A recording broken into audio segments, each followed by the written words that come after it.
Welcome. My name is, well, it's not PJ Albatross. My name is Presley, but I guess I'll go by PJ Albatross today. What I've been doing at the end of 2022, and then 2023, and now this year, 2024, if you couldn't tell, is this. What this is it's a tier list of every single game that I've played in this year. So it goes from S to D, S being the best, D being the worst. Down here is all the games that I played this year. You'll see that they might not have come out in this year. There are some, but most of these did not come out this year. It's because I'm not doing that. I'm just doing the games that I have played this year, no matter what they were. And then at the end of the stream, I will rate the best game, and then I'll rate the worst game. Let's just jump into it. So, the first game that I've played this year is, I remembered, it's another code, Recollection. It's a puzzle game, I'd say. This is the first game that I played this year. First single-player game I played this year. And the only game that I streamed this year as well. I did one stream, and it was for this. And I played through the entire first game. Because this is actually two games remastered into one package. And I played the first game, and I said I'll play the second game. I didn't do that. I wanted to, but I had the mindset of if I'm going to play a game like this, if I played the first game and I streamed it, I'm going to stream the second game when I play it. But then I just never played it. So that's a damn shame. But I did at the very least play the first game. And what can I tell you is that it's a really, really well-made game. And I had such a fun time playing it. The entire premise is really cool. And I've never been into this series. I didn't know this was a series until this was announced and it was coming out. But after I played it, I had like such a fun time. Like the puzzles were nice, and if you watch the stream, you'll know that there were some puzzles I absolutely could not find the answers to, but that's fine. I had a lot of fun still. So, yeah. Is there anything else I can really say? Like, the story was really nice, and the ending was, like, very emotional, and I was hooked all the way. It did get a little bit ridiculous at times, but, I mean, that just kind of makes it more fun, I would say. So, I had a lot of fun with it. I can't say there were any downsides, any glaring downsides that I remember when I played it. So yeah, another code, Recollection, is going in, I'll put it in A tier. I feel like if I played the second game, I would put it in S tier, because I can't imagine it's worse. It's just that I've only played half of the game. Like, I can't really think of anything too amazing that I would put it, that would make me want to put it in, like S tier. Really, like, it's just teetering on the border of going into S tier, but I still had a lot of fun with it. The next game that we have here is it's Persona 3 Reload. Oh my god, the lighting. It's Persona 3 Reload. So if you don't know who I am, I'll break it down for you. Persona is my favorite series of all time, and Persona 4 Golden is my favorite game of all time. I've played every single Persona game. I made a video on playing every single Persona game. I mention it. I feel like I mention it every tier list stream that I do, but I want to say it again. I did a video on all those games, and I really liked that video. But when this was coming out, it's a remake of Persona 3. Like, that's the premise, really. If you don't know what Persona 3 is, it's a long game, and it's a RPG, and it's blends life simulator stuff with RPG elements. It's just very fun. So when this remake was announced and was coming out, I was excited because I really liked Persona 3. And then, but what held it back was just like the gameplay elements. I wouldn't even say that the gameplay elements were bad. It's just that once Persona 5 came out, that was like the new standard, right? But so it's kind of harder to go back to Persona 3 nowadays. But when this remake was announced and coming out, I was like, oh, absolutely, I'll play it. So it came out, and I bought it day one, and I played it day one. And this is my new favorite Persona game. I don't know how like in depth I want to go. One, because I just have a lot to say to it, but also because I have been working on a video about this actual game. I don't know when/if it'll come out, but I've been working on the script since March, on and off since March, I'll say. And I've played through the game 3 times. I've played and beat the DLC. I've got all the trophies in the game. I did everything in the game. But I'll tell you that this is my favorite Persona game now. The story is still as amazing as it was back when it was in the original. They added a couple of things that I didn't I can't really remember like what they added more segments for the antagonist Takaya. Didn't care really, honestly. The gameplay elements have been absolutely changed, and I love every aspect of it. Like all the stuff that they brought in from Persona 5, and even like newer elements that they brought in, I thought all worked really well. I'm glad that they released the Answer DLC as DLC, which was kind of annoying that it was a season pass instead of just buying the thing by itself. But that's fine. And the only downside is that they don't have like everything from all the editions, like the female protagonist from Persona 3 Portable. But that's fine. That's fine. It's my favorite Persona game. Like I don't know what else to tell you. It's my favorite game of all time. So probably a C tier, I'd say. Nah, I put it in S tier. I was just joking. That was just a little joke. Yeah, I hope that was funny for you. So yeah, like that's all I really want to say, because I'm working on that video. That's the script is like, I don't even remember how many pages it is. I think it's 145, and I'm not done. I haven't even started talking about the DLC in that video, so it'll come out when it comes out. It'll come out if it comes out, if I finish it.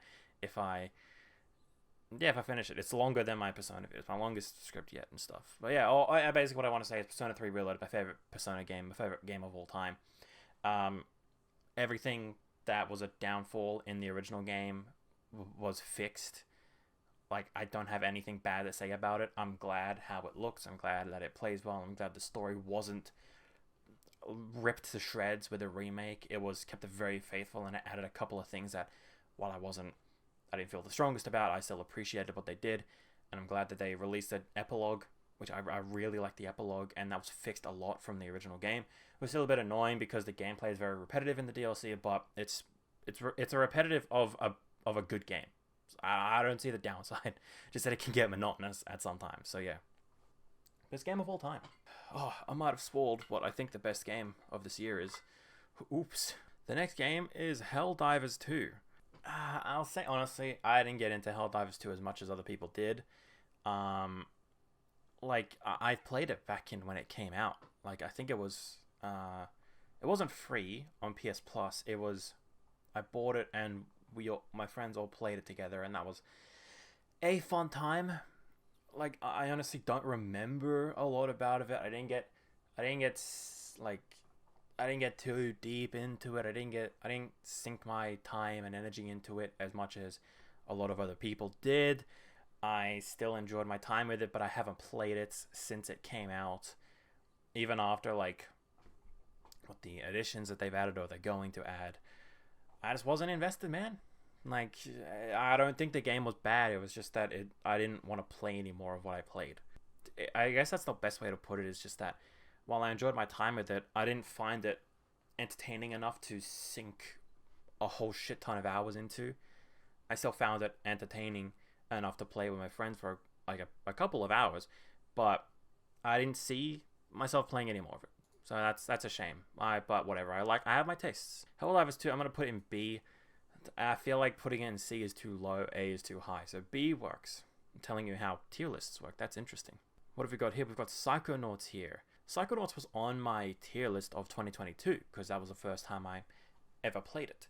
But then, what happened? Typical Persona 3 Reload in S tier. What did you think would happen? What did you think I would do? But then what happened in this year was I got weirdly obsessed with getting trophies on PlayStation.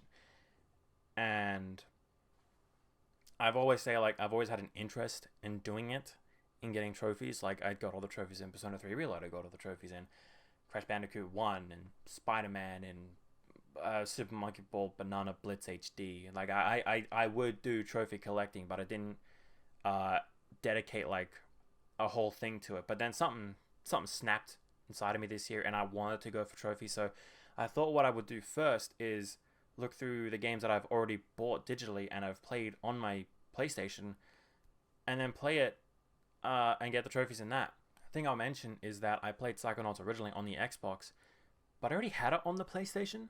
I don't remember when, but I did buy the game for the PlayStation. So I played through it, and I got all the trophies. And honestly, I can't really say anything else to what I've already said. It's just that it's an amazing platformer game, written beautifully and looks amazing. A little thing is that I remember the Xbox version playing well and looking well. Like, it just looks upscaled. The PlayStation version of Psychonauts is fucking terrible. It's so disgusting looking. Like, it doesn't run well. It doesn't feel well. I feel like there's some input lag in there. The buttons aren't mapped well, like for the abilities and stuff. And it just runs very slow. It feels like they literally put the PS2 version in an emulator and then played it like that and then didn't play test it at all. Because this version feels terrible. But it is still a terrible version of like a really great, really well-made game. So I guess what I'm just saying is that Psychonauts is still an S tier, but I'm going to put it behind Persona 3 Reload. I enjoyed my time with the game. I played it this time to get all the trophies, which was not hard. I did use a guide. I use a guide for every time I get trophies. Like, why wouldn't you? But yeah, very fun. Okay, next game is the Outlast Trials. The Outlast Trials is fine. I don't remember. We bought it. Me and my friends bought it when it came out, or around like the first week or two of when it came out. And we played it for a couple of hours. And then I think I was the first one to fall off out of the 4 or 5 of us who played it. I was the first one to stop playing it. I enjoyed my time with it, but I was never a big Outlast fan. I have watched full play.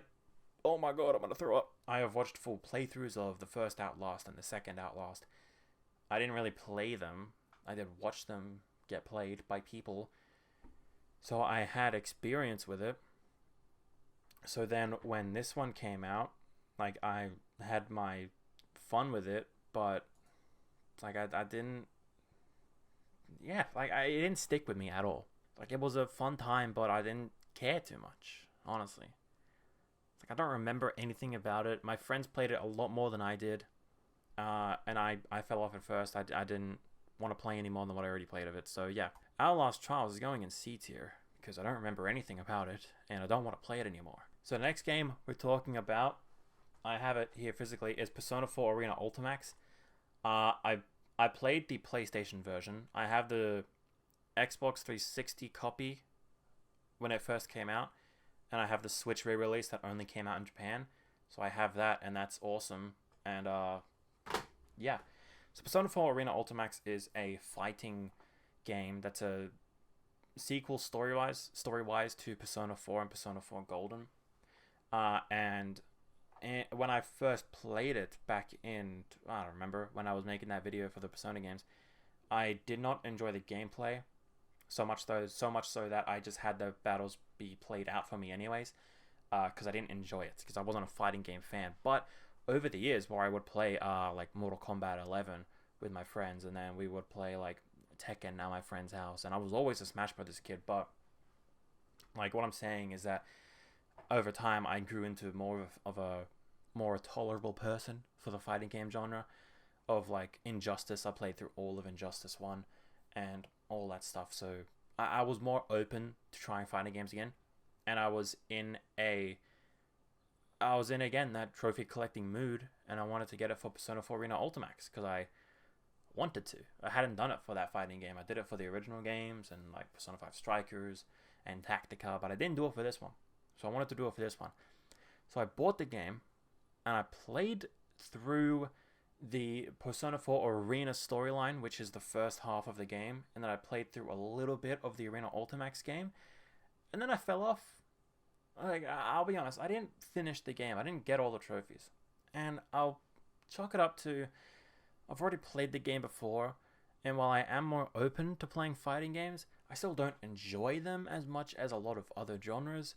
So I just didn't want to play it. And the Persona 4 Arena storyline I absolutely wore me down, because I hate that the premise of Persona 4 Arena's story is that you go through the same events as 13 different characters with tiny alterations, and that's just annoying after the 4th time you do it. And I had to do it another 9 times, so that was awesome. And granted, Arena Ultimax story isn't like that. It's a cohesive story that has 2 sides to it, the characters from Persona 3 and the characters from Persona 4. But I was checked out at this point, so I didn't play anymore. I didn't play anymore, and the trophy guide, like, apparently it would take about a shit ton of hours to do it because you need to do all this side content stuff. There's a lot of side content in this game. I checked out. I gave up and I stopped playing it. And yeah, that's all I can say. The game looks great. The game story is fun when you're not tearing your hair out over seeing the same cutscenes over and over again.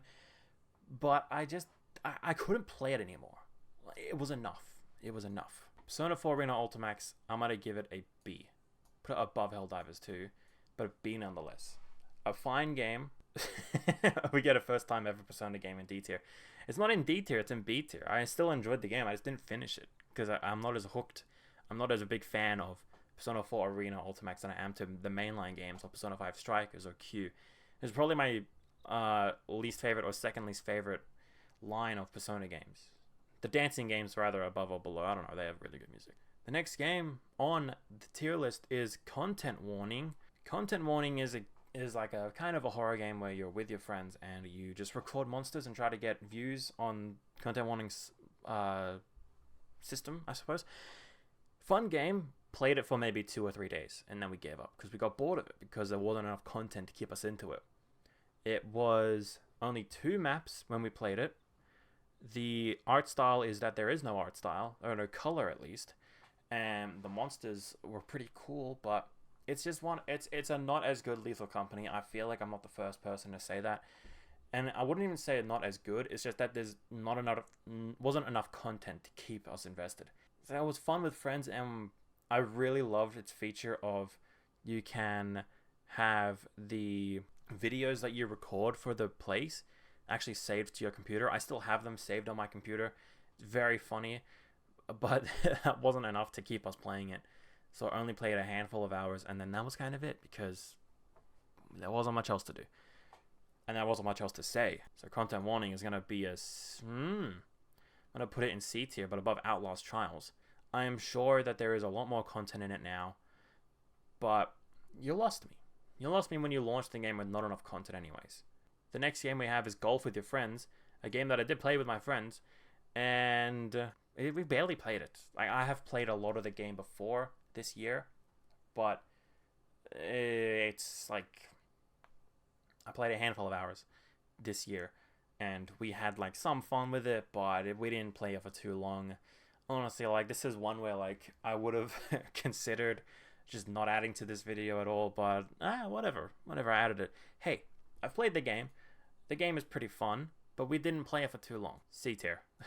In the middle. There we go, that's awesome. Next game we have is Construction Simulator. Another instance of just wanted to play with friends, and it was free on PlayStation. We played it for maybe an hour, and we hated it. We didn't have fun with this game at all. Like, yeah, we barely played it. The game didn't grab us at all. Like, I didn't get it. Maybe there's die-hard Construction Simulator fans out there. If there are, I'm sorry that you were born, but it's just was not fun. Construction Simulator is a D tier. First ever D tier of the video.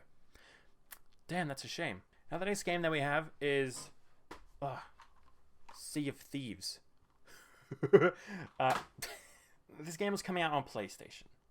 I have it on Xbox already, but I never played it before. But it was coming out on PlayStation because Xbox is semi-failing. So we all bought it and we played it for a lot of hours. We really got like sucked into it. I really got sucked into it. I enjoyed my time with it. There just wasn't enough keeping us invested. We played it for a lot longer than we played Helldivers 2 for. We played it for a lot longer than Content Warning, Outlast Trials, Golf with Your Friends. A lot more than most multiplayer games that we tried this year. And while I really had my fun with it, when it was all said and done, we got fed up. It would be fun to play again. Because, like, God, I'm trying to remember, really. It came out back in, April? It was fun, and I really love the whole vibe of the place. I had a lot of fun with it. But at the end of the day, you're doing quests. You're going from one island, finding something, and then going back to an island and selling it. And in multiplayer, we got our ass handed to us. I don't remember if we ever even like actually beat a ship that came rocking at our doorstep. But yeah, we played it for a lot of hours and we had fun. We finally stopped playing right as I bought my own goddamn boat as well. That was a shame. Because I called my boat... What did I call my boat again? I called it the Man Joker, I think. Or the Joker of Men. That was definitely, like, my 17th name. The rest of them got censored. Like, that was the best I could think of. And I miss that boat, man. I miss her. I miss her. Alright, Sea of Thieves is going in B tier. I'm going to put it above Helldivers too. I had my fun with it. Now, the next game that we have, though, here is Multiversus. Let me tell you a little story, okay? Well, after I have a sip of my alcohol. Multiversus came out back in 2022. I think. Yeah, 2022. And me and my friends all got it day one. I mean, it was free, but I bought the founder pack. One or two of my friends also bought the founder pack. And we played it for a shit ton of hours. And had a lot of fun. And in my 2022 tier list video, I gave it an A. Because I really enjoyed it. I just wish that there was more money handed to the developers. I hope that the team was bigger, because with a multiplayer fighting crossover IP with Warner Brothers behind it, who owns 49% of the planet, like, I wish there was more money put into it, because I saw the groundwork of what it could be.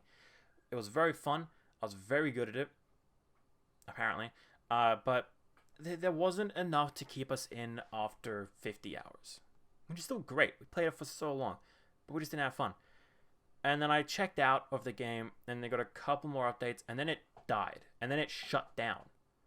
And that was out of nowhere. And I was like, oh, what the fuck? Okay, weird. They were like, we're gonna, like, this was just the beta. We're gonna take it under, we're gonna revamp it up, and then release it when we release it. I was like, okay, cool. It left my mind. I didn't think anything of it. And then suddenly they're doing the marketing. Hey, the game's coming back. The game's coming back. Get yourself hyped up. I was like, okay, cool. It's coming back. I will definitely play it. What's new? What's new? Oh, we have... Okay, so yeah, let me tell you what's new. Okay, so we've got Jason Voorhees.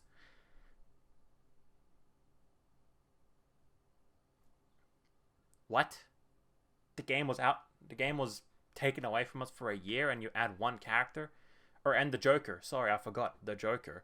It's really fun to play. And the promise of the... Shit, I haven't seen Matrix. The guy from the Matrix. I'm sorry. The agent. Agent Smith. I think that's Agent Smith. Cool. Any new maps? Oh, yeah, of course. New maps. We've got, one? Maybe two? What the fuck? Okay, well, have you changed the gameplay? Oh, yeah, we changed the gameplay. We made it slower? What? What are you doing? The game was shelved for a year, and you worked on it, presumably for a year. Then it comes out, and it's worse. How is it worse? That makes no sense. That's what I think.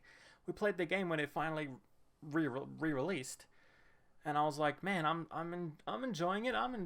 Yeah. And my friends were like, no, what are you talking about? And I was like, oh, well, I like it. But yeah, I could see the downsides. I could see the lack of again, just pour money into the game, give the developers time to do it. What happened here? How did the game get worse from the beta? You never see that happen. How did that happen? But it did. There wasn't enough content in the new update. There was barely any new maps. They still didn't fix the fucking thing where you could do a free-for-all with 4 players. It was still teams when it was 4 players. You could only do teams. Why? Free-for-all exists in the game, right? I don't know. Why isn't it a thing? What are you doing? And the ranked didn't come out when it released on launch. Still, I don't know how that happened.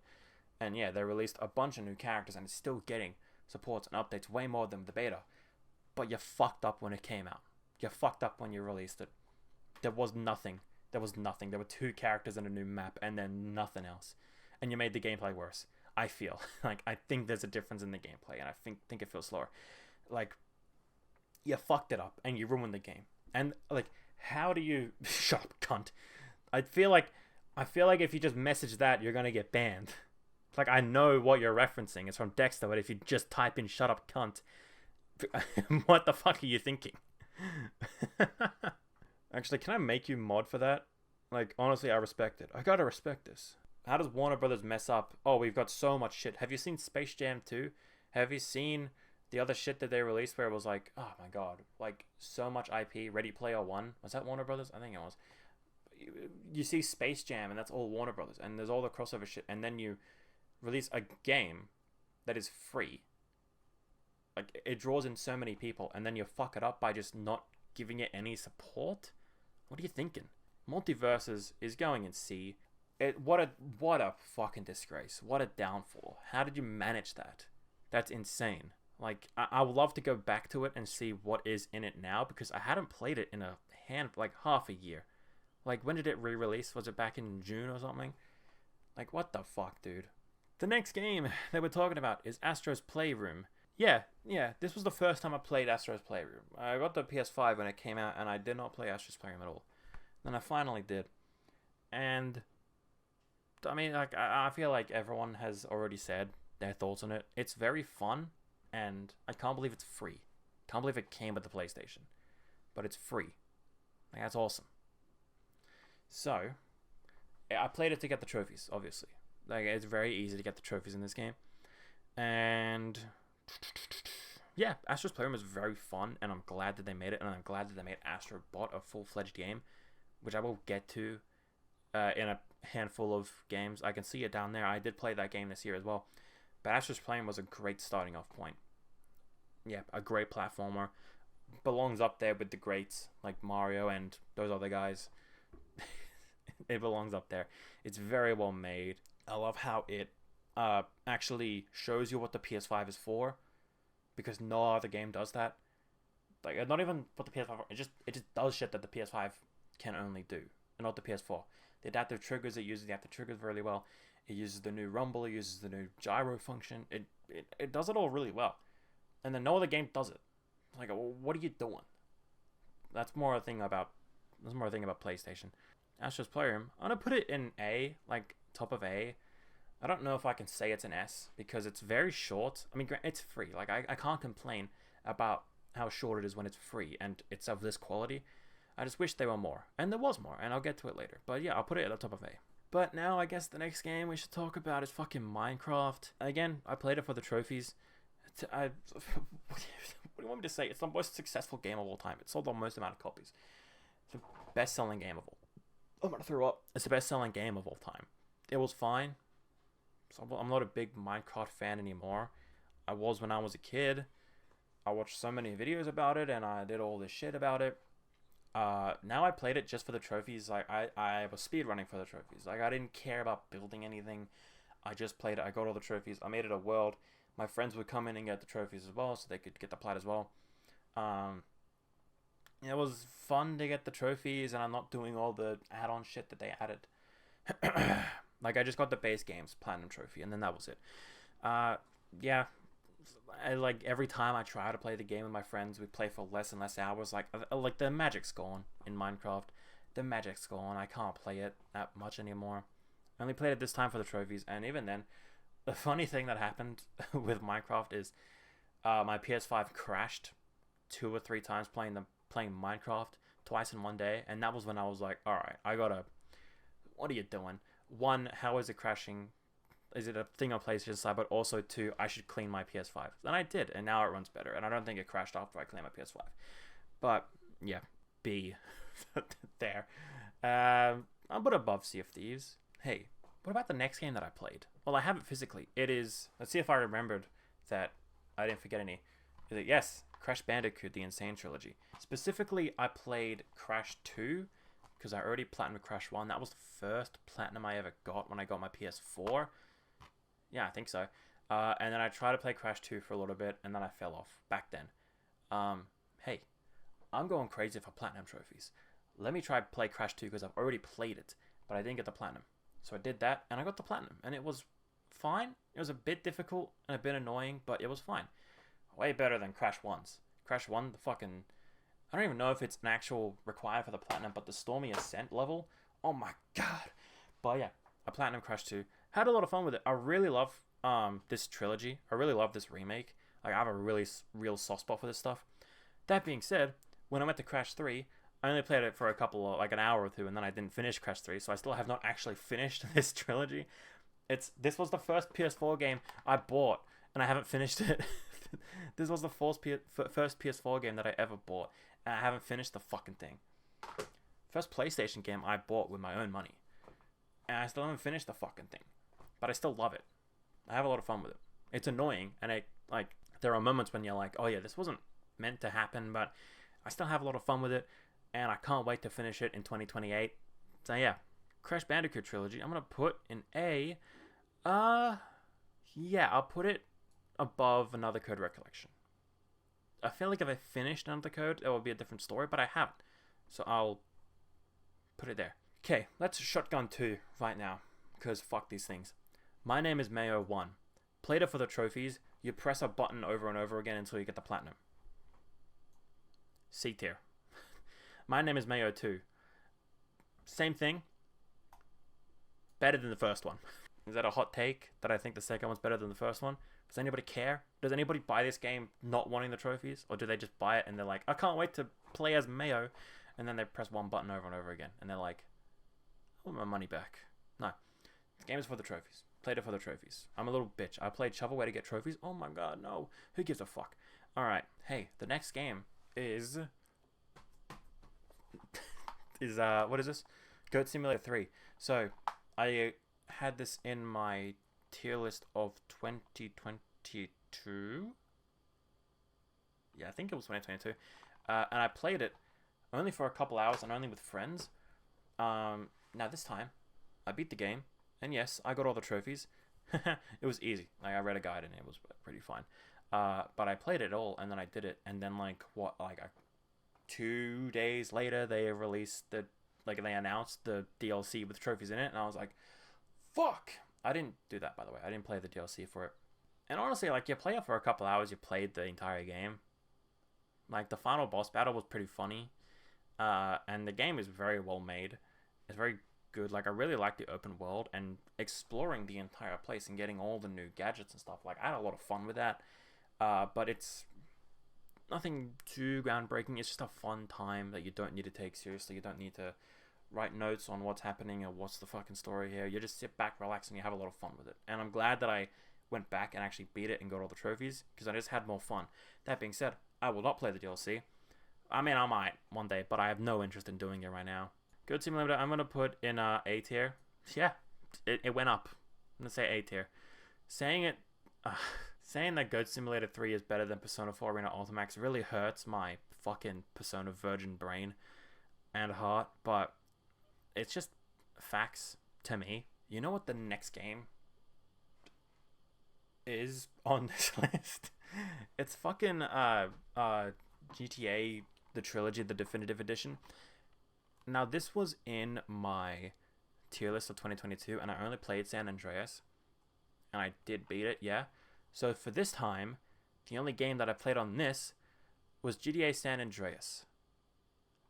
Huh. What do you think I played it for? I played it to get the trophies in the game. But also because while I have beat San Andreas before, I never actually, did everything in the game. I beat the game and I fucked around with cheats. I didn't do all the side shit, like all the vigilante missions and all the taxi missions and all the ambulance missions, which you have to do for these trophies. And now that I can say that I have beat San Andreas and I have 100%ed it, would I say I've 100%ed it? I think so. Was there anything I missed out on? I don't know. I only did what was on the trophies. I didn't bother to do anything that wasn't for the trophies. So I'll say I 100%ed it. It's bigger than I thought it was. End of the day, while I still really loved San Andreas when I was a kid, playing it now, no, I'm not a fan of this game anymore. I appreciate it a bit more than when I played it 2 years ago, but I'm still like, yeah, nah, not for me. And doing this platinum fucking killed me. I hated this platinum. You have to play it for so long. There are missable trophies that annoy the fuck out of me. The vigilante missions sucked ass. The ambulance missions were annoying as fuck. And there was one time, don't remember on which one, fire truck, ambulance, taxi, whatever. I got to the second to last one, and then the car fucking flipped over. And in San Andreas, when your car flips over, you can't really flip it back. and it explodes. So to do it all over again took me like 30 minutes. I love that. Thank you. What else can I say is that I heard that they released an update that fixes a lot of the issues with the remake. I didn't play it back then. I didn't play it when the update came out, so I still played the same version. That was awesome. C tier. I like it more now, but I still am not a big fan of it. I'm gonna show you the next game, but I'm gonna mention there's an asterisk. There's an asterisk next to this next game. So Red Dead Redemption 2. I did play this game, but only the online. I did not touch the story, did not touch the single player at all. I only played the multiplayer because my friends wanted to play the multiplayer, so I played that. And I've still yet to play this game single player. So I don't know. I feel like that's going to piss people off. One, that I put this on this list in general, but also that, yeah, I did play it, but only the multiplayer. I didn't touch the single player story at all. What can I say is that I had my fun. We played it for a couple of hours. But, yeah, I didn't play it for too long. I'm going to put it in B. Feel like if I do it any lower, I'll get ostracized. Alright, the next game is Chained Together. Now, I'm sure you know what it is. It's a obstacle course, platformer, but you're tied to whoever you're playing with. Very fun, and me and one friend beat it, so like in 2-player, and we had fun, and then we thought we'd get a third in, and then everything went to shit, and it just got way more difficult, which is funny, but we didn't actually beat it. What can I say is that I had fun with it, but I hate playing platformers with the keyboard and mouse. Maybe I could have plugged in a controller, but I didn't. So playing it with W, A, S, and D, only going in 8 directions, and then moving the mouse is just not fun. But yeah, I'm sure you know what it is. I'm sure you've played it or watched someone play it. It's fun, can be annoying. I'm going to put it in B. Bottom of B. Don't care enough. We'll probably play it when we get more people to play it, because it is fun, but... So the next game that I played this year was Crash Team Racing Nitro Fueled. I really, really like this game, and I got all the trophies in it, and that was a pain in the ass. Like, one of the more difficult trophies to get, but I did it, and I had a fuck ton of fun with this. I even played the DLC levels. Like, you don't need to do that for the Platinums, but I did it because it was fun as fuck.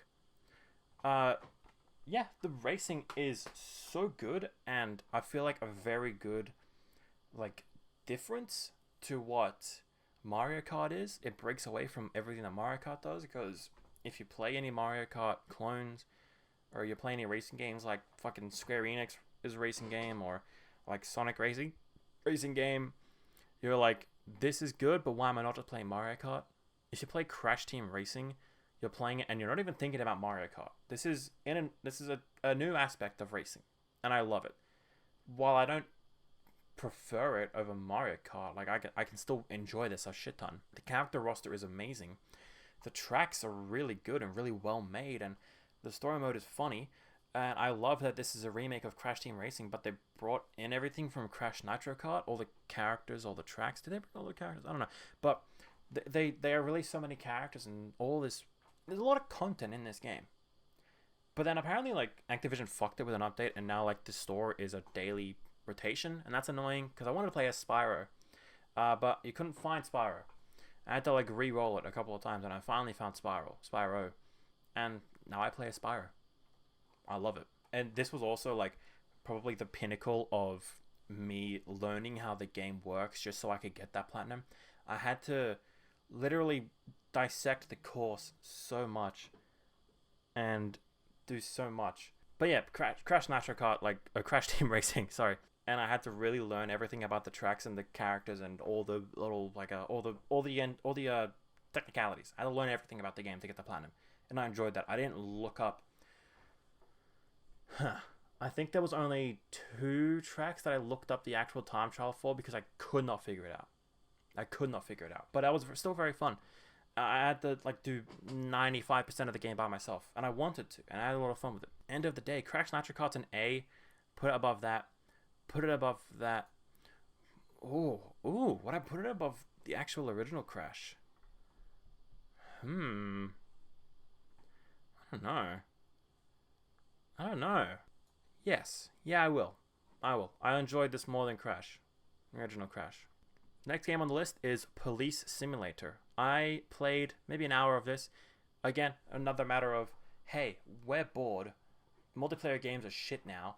Or we're just bored of how repetitive they are. Let's try something different. Let's try Police Simulator. And then we played it and it's fucking terrible. Like it's kind of funny shooting people, just being psychopaths in the game, but played nothing over the game. Played it for a tiny little bit and then we were like done. This is a D tier. I put it above Construction Simulator because I played more of this than I did of Construction Simulator. Yeah. Awesome. Now the next game that I have played is, I'm still keeping with it, Super Monkey Ball Banana Mania. This is a remake. Yeah, it's cobbling together a lot of the shit from the first 3 Monkey Ball games. I don't know if it is the first 3, but Monkey Ball 1-1, Super Monkey Ball 1, 2, and the other one, what, Deluxe or Adventure? I don't remember. Now I played this when it came out back in 2021, I think, because I haven't put it in a tier list before, and I streamed it the entire story mode, and I beat it in one sitting, and that was very fun and very infuriating. But I feel like that's Monkey Ball to a T. Now, this year, again, going crazy for getting the platinums in the games. Again, me being a little trophy goblin, I wanted to go back to it.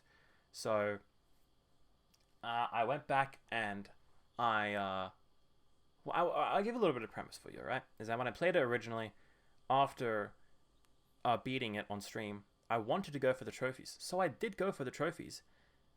And I gave up. It was too hard. It was infuriating and not worth it. So fuck it. I gave up on it. And there were no guides online at the time. 3 years go past. I'm a little trophy gremlin. I'm like, hey, I played Super Monkey Ball Banana Mania. I've got half of the trophies. Let's finish the last half. Let's finish the last half. So I went through it again, and your boy did it. I would actually clap, but I broke my hand.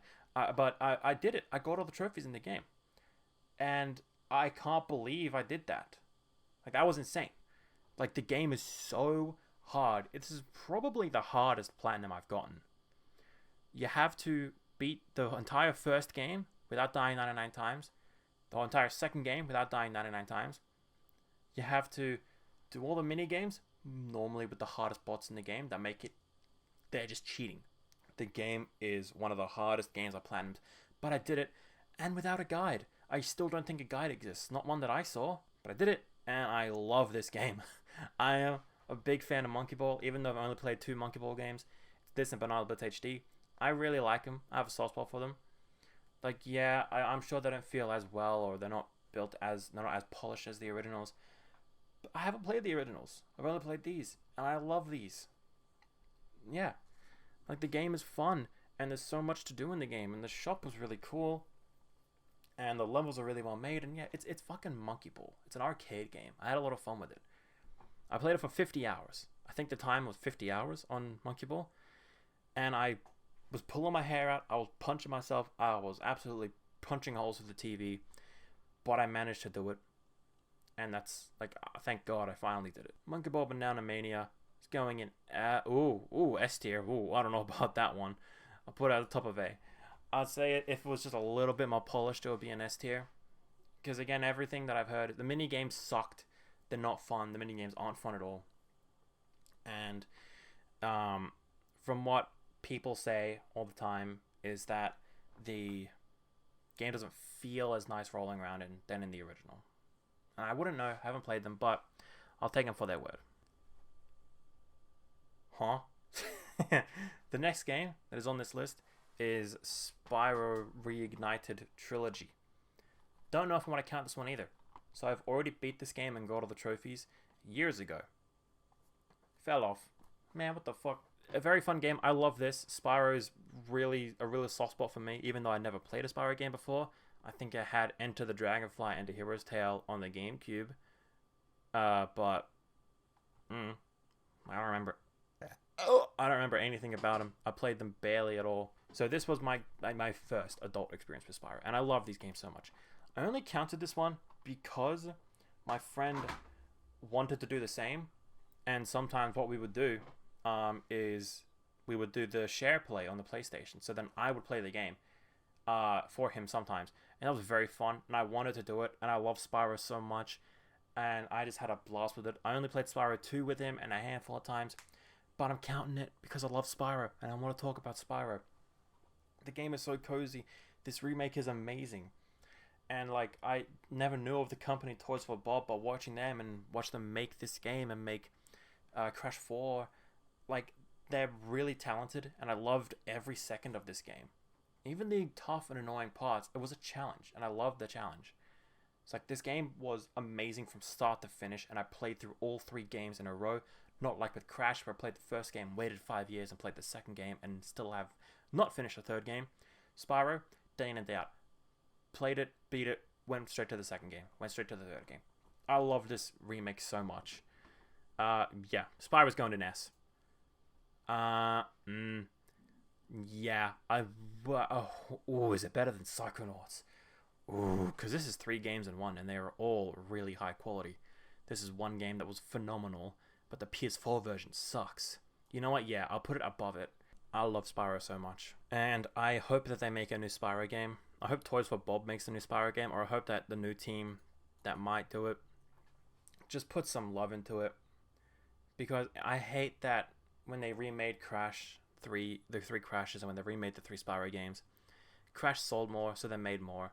And granted, it led to Crash Nitro Kart being made, or Crash Team Racing. I keep on getting the 2 confused.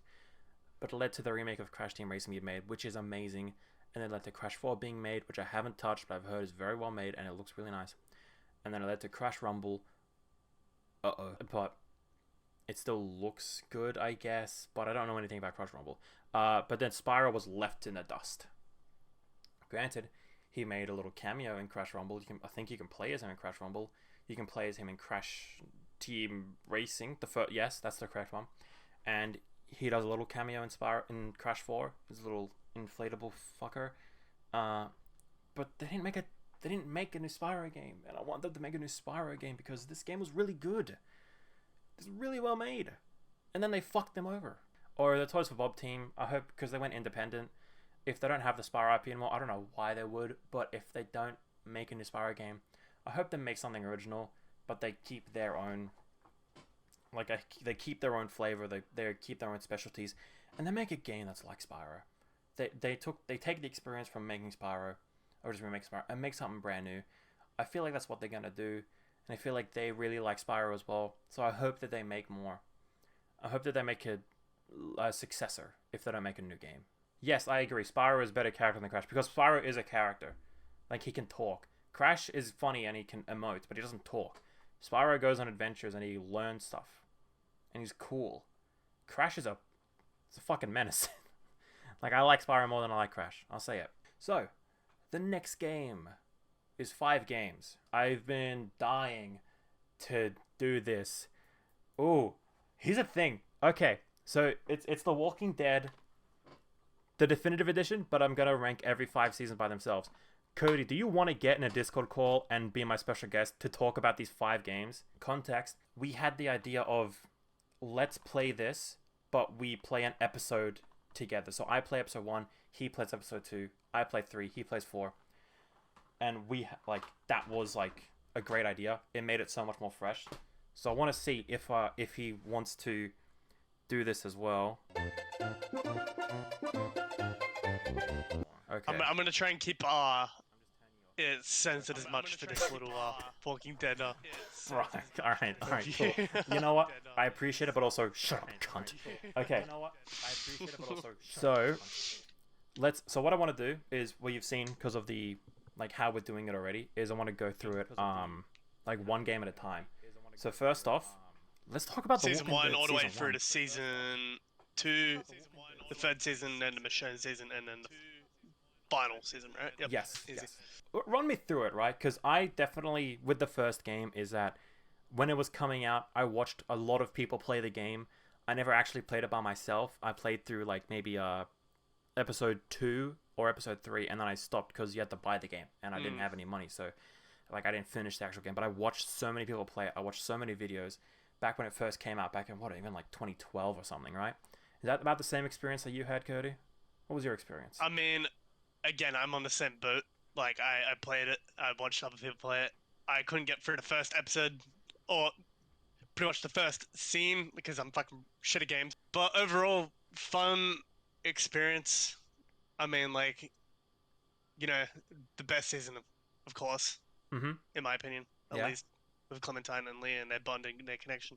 Yeah. But yeah, I don't know much else to say. Not good with these, you know.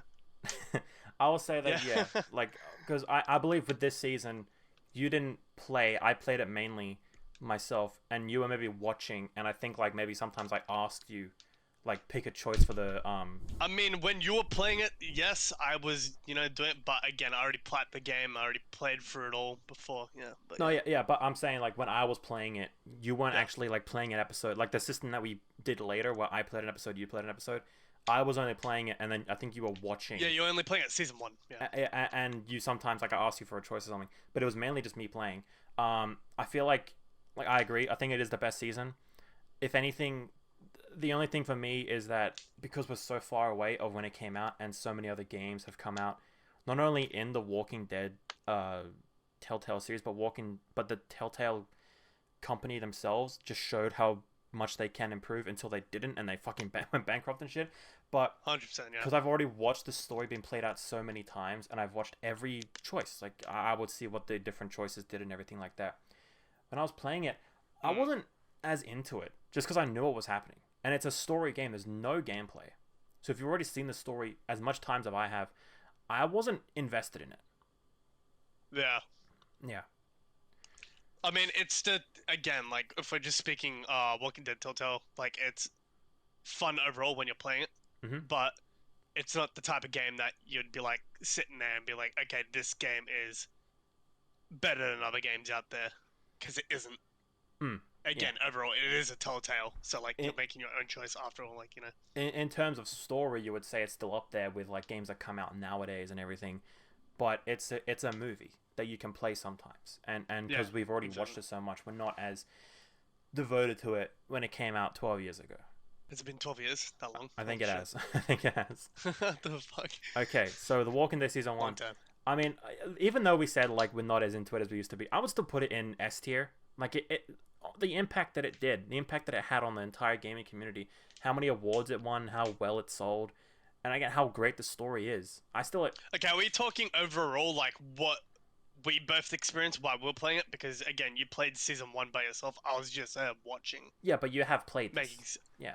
But I have played it. Yeah. So, like, again, this tier list is, like, for you and your personal experience on... Like, you already know about the game, but on what you felt playing it this year. So, is it S tier? I would say it's a... I would say it is an S tier, because it is still an amazing story that, while we're used to, still really love. Fair. Yeah. Would you put it in S tier as well? I mean, there's a lot of games out there I'd put S tier, but there is a lot. I'd put it A. You put it A? A tier. Okay. Yeah. I will keep Again, I feel like I'm more of a Walking Dead fan than you. Like, we watched the show, right? We both watched the show. We both watched the show. Thing is that we're both Walking Dead fans. I'm just along for the ride nowadays. Like, I feel like I'm being forced into being a Walking Dead fan just because I watched the series when it came out, and I watched it for so many years that I just want to keep on watching it now. Not that I enjoy the series. Like, I enjoy... See, I stuck on for it because, like, you know, I'm not cold-hearted. Well, I am cold-hearted. But, you know, I know they're milking it, but, you know... But you still enjoyed it, and I enjoyed it as well. And I really like what they're doing now with the new series. Like, I really like Daryl Dixon Season 1. Have you watched Season 2 of Daryl Dixon? No, not yet. Don't. It sucks. I hate it. But I like The Ones Who Live. I haven't seen Dead City, but what I'm saying is that... It sucks. yeah. We're both very big Walking Dead fans, and we've been with the series for as long as we can remember. We've both read the comics as well. Like, I read the comics, this year or last year? Long time. Yeah. Long time. So, like, our opinions mean a lot, is what I'm saying, because we have a lot of experience. Okay, how about the next game, The Walking Dead Season 2? What are your thoughts on Season 2?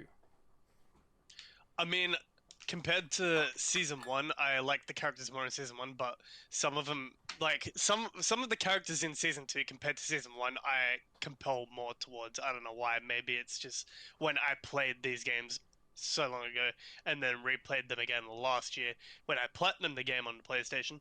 Mm-hmm. Uh, I just compelled more to him. Like example, the character Luke. I know you hated him when you played the game. You're like, fucking whiny little bitch. But, like, for some reason, he's just the character that's there for Clementine. Like, besides the other dickhead you hate, Kenny. Number one Kenny hater. Number one Kenny hater. Number one Kenny hater. They're the two characters that are there for Clementine, who is the main character and the character that everyone loves in The Walking Dead Telltale, besides Lee. Spoiler alert. Lee dies in the first season at the very end. Dude, what the if you have not played the fucking game. What the fuck? No, it's fine. I don't care. It's a 12-year-old game. Clementine is the character that we all grow to love while playing that game. And those two characters, what I just said, Luke and Kenny, are there for Clementine, or try to be, whether the choices you make throughout your gameplay. I don't know, they're just really compelling to me. Yeah. Maybe not some people. Yeah. Like Mr. PJ over here. But yeah. I think that they're very compelling and I like them. I like the way that the choices that they make in some ways, but like, you can also, you know what I mean? Yeah. I think that I consider that I didn't think of when we were playing it, but I thought of just today is that I don't feel as strongly about Luke or Kenny or like the Clementine's mentors, but they're not meant to be Lee again. They're teaching her different things now, different ways of life, so then she can learn what she wants and what she doesn't want. And that's what you do. Like, you get taught, you yourself get taught shit by Luke and by Kenny, and then you can choose, do I agree with them or do I stick with Lee's morals instead of theirs and stuff. So you have those choices. And that's a good argument because they kind of did that in the first season when, like, you had, like, Omid and Krista kind of show you different ways of life, who shows Clementine different ways instead of Lee. Because in that first game, you were Lee and you taught, you didn't learn. And in this one, you're learning, you're not teaching. So there's different aspects, and you can like the way that that's brought up in the second season compared to how it is brought up in the first season. Their, like, morals and stuff. That being said, I don't really care that much about season 2. I do like it, and I think it's, like, good overall. But when I think for me, like, the best season is 1, and then 2 has got to be like it's a hard pick from my opinion, but like season 2's got to be like either the second best or like the third best. Yeah. Because there's another season like that is here that is like good, but also like in my opinion it's good, but it's like meh. I'll give it a little tease. Is that one easiest decision is that the first season is the best. Like, I feel like everyone can agree with that. We get very close opinions on what the second best and what the third best is, and then what our least favorite is. We have different opinions. I know we do, and we will bring it up later. I know we have different opinions of what the worst one is, but for season 2, I'll also say for the people watching, is that this is when we started playing as one episode me and then one episode you and then one episode me, one episode you. This is when we actually started doing it, and that was way more fun than playing it by myself, because like a thing that you did and I loved that you did was whenever Alvin talked to you, you did not respond. You never responded to him, and I loved it so much. It was stuff like that where playing this game with another person and having them control for a majority of it is way more fun than playing it by yourself, because what I would do, Cody would contradict everything that I did, and that just made the scene way more funnier. Like, because I was talking to Alvin like normal in episode 1 or something, and then in episode 2 just suddenly so cold to him, didn't talk to him at all, and had no help in trying to save him. Like, And I'm pretty sure that I was the one that ended up getting him killed as well. I'm sure you did.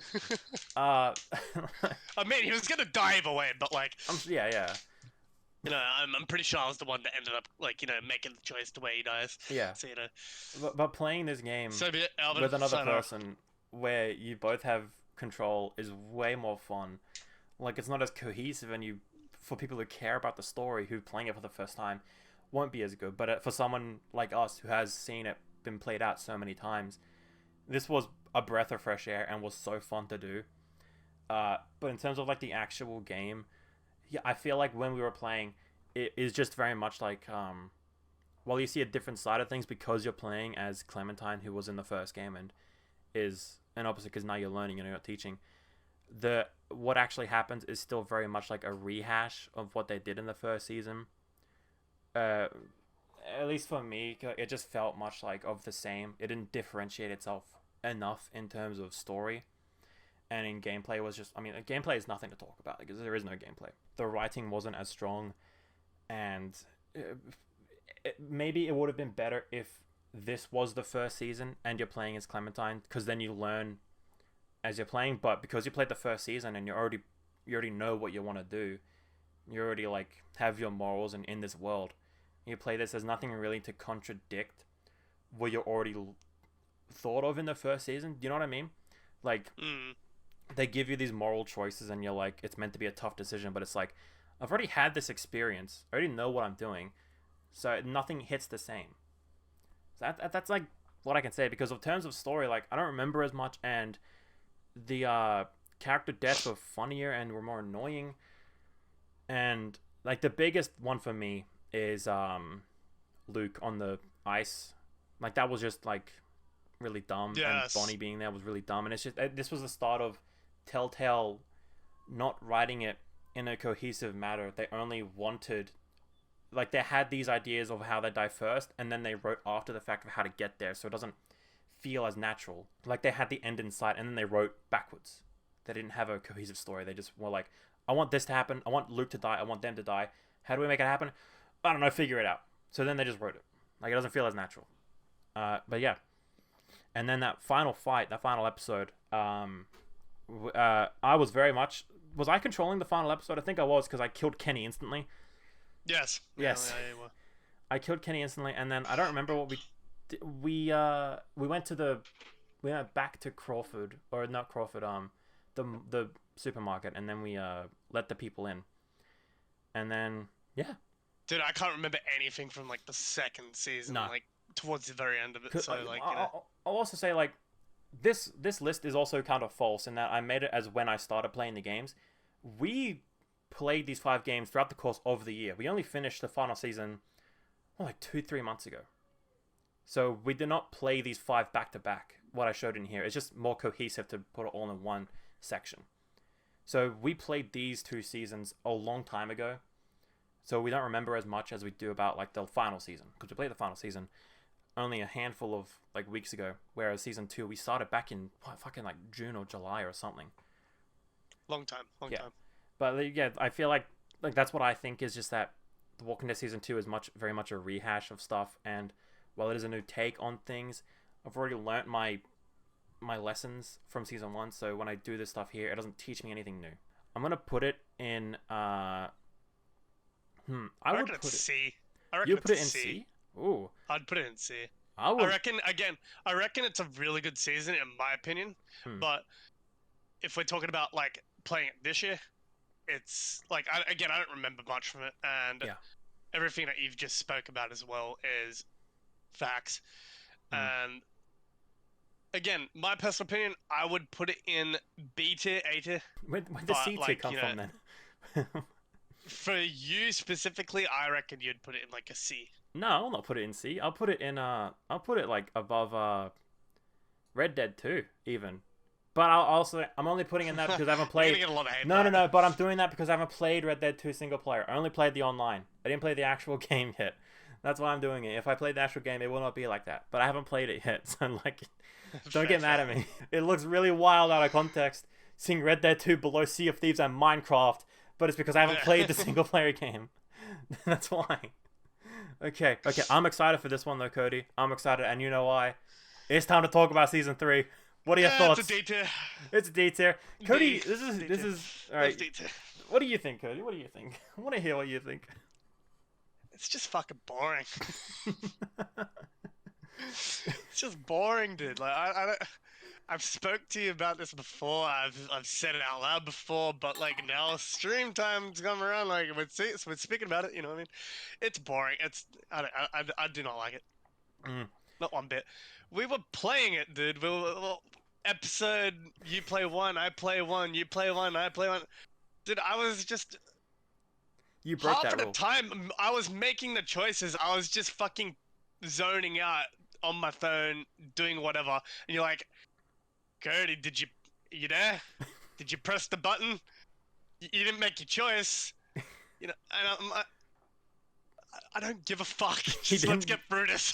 He did not give a single fuck. I played through most of this game by myself because Cody did not want to play it.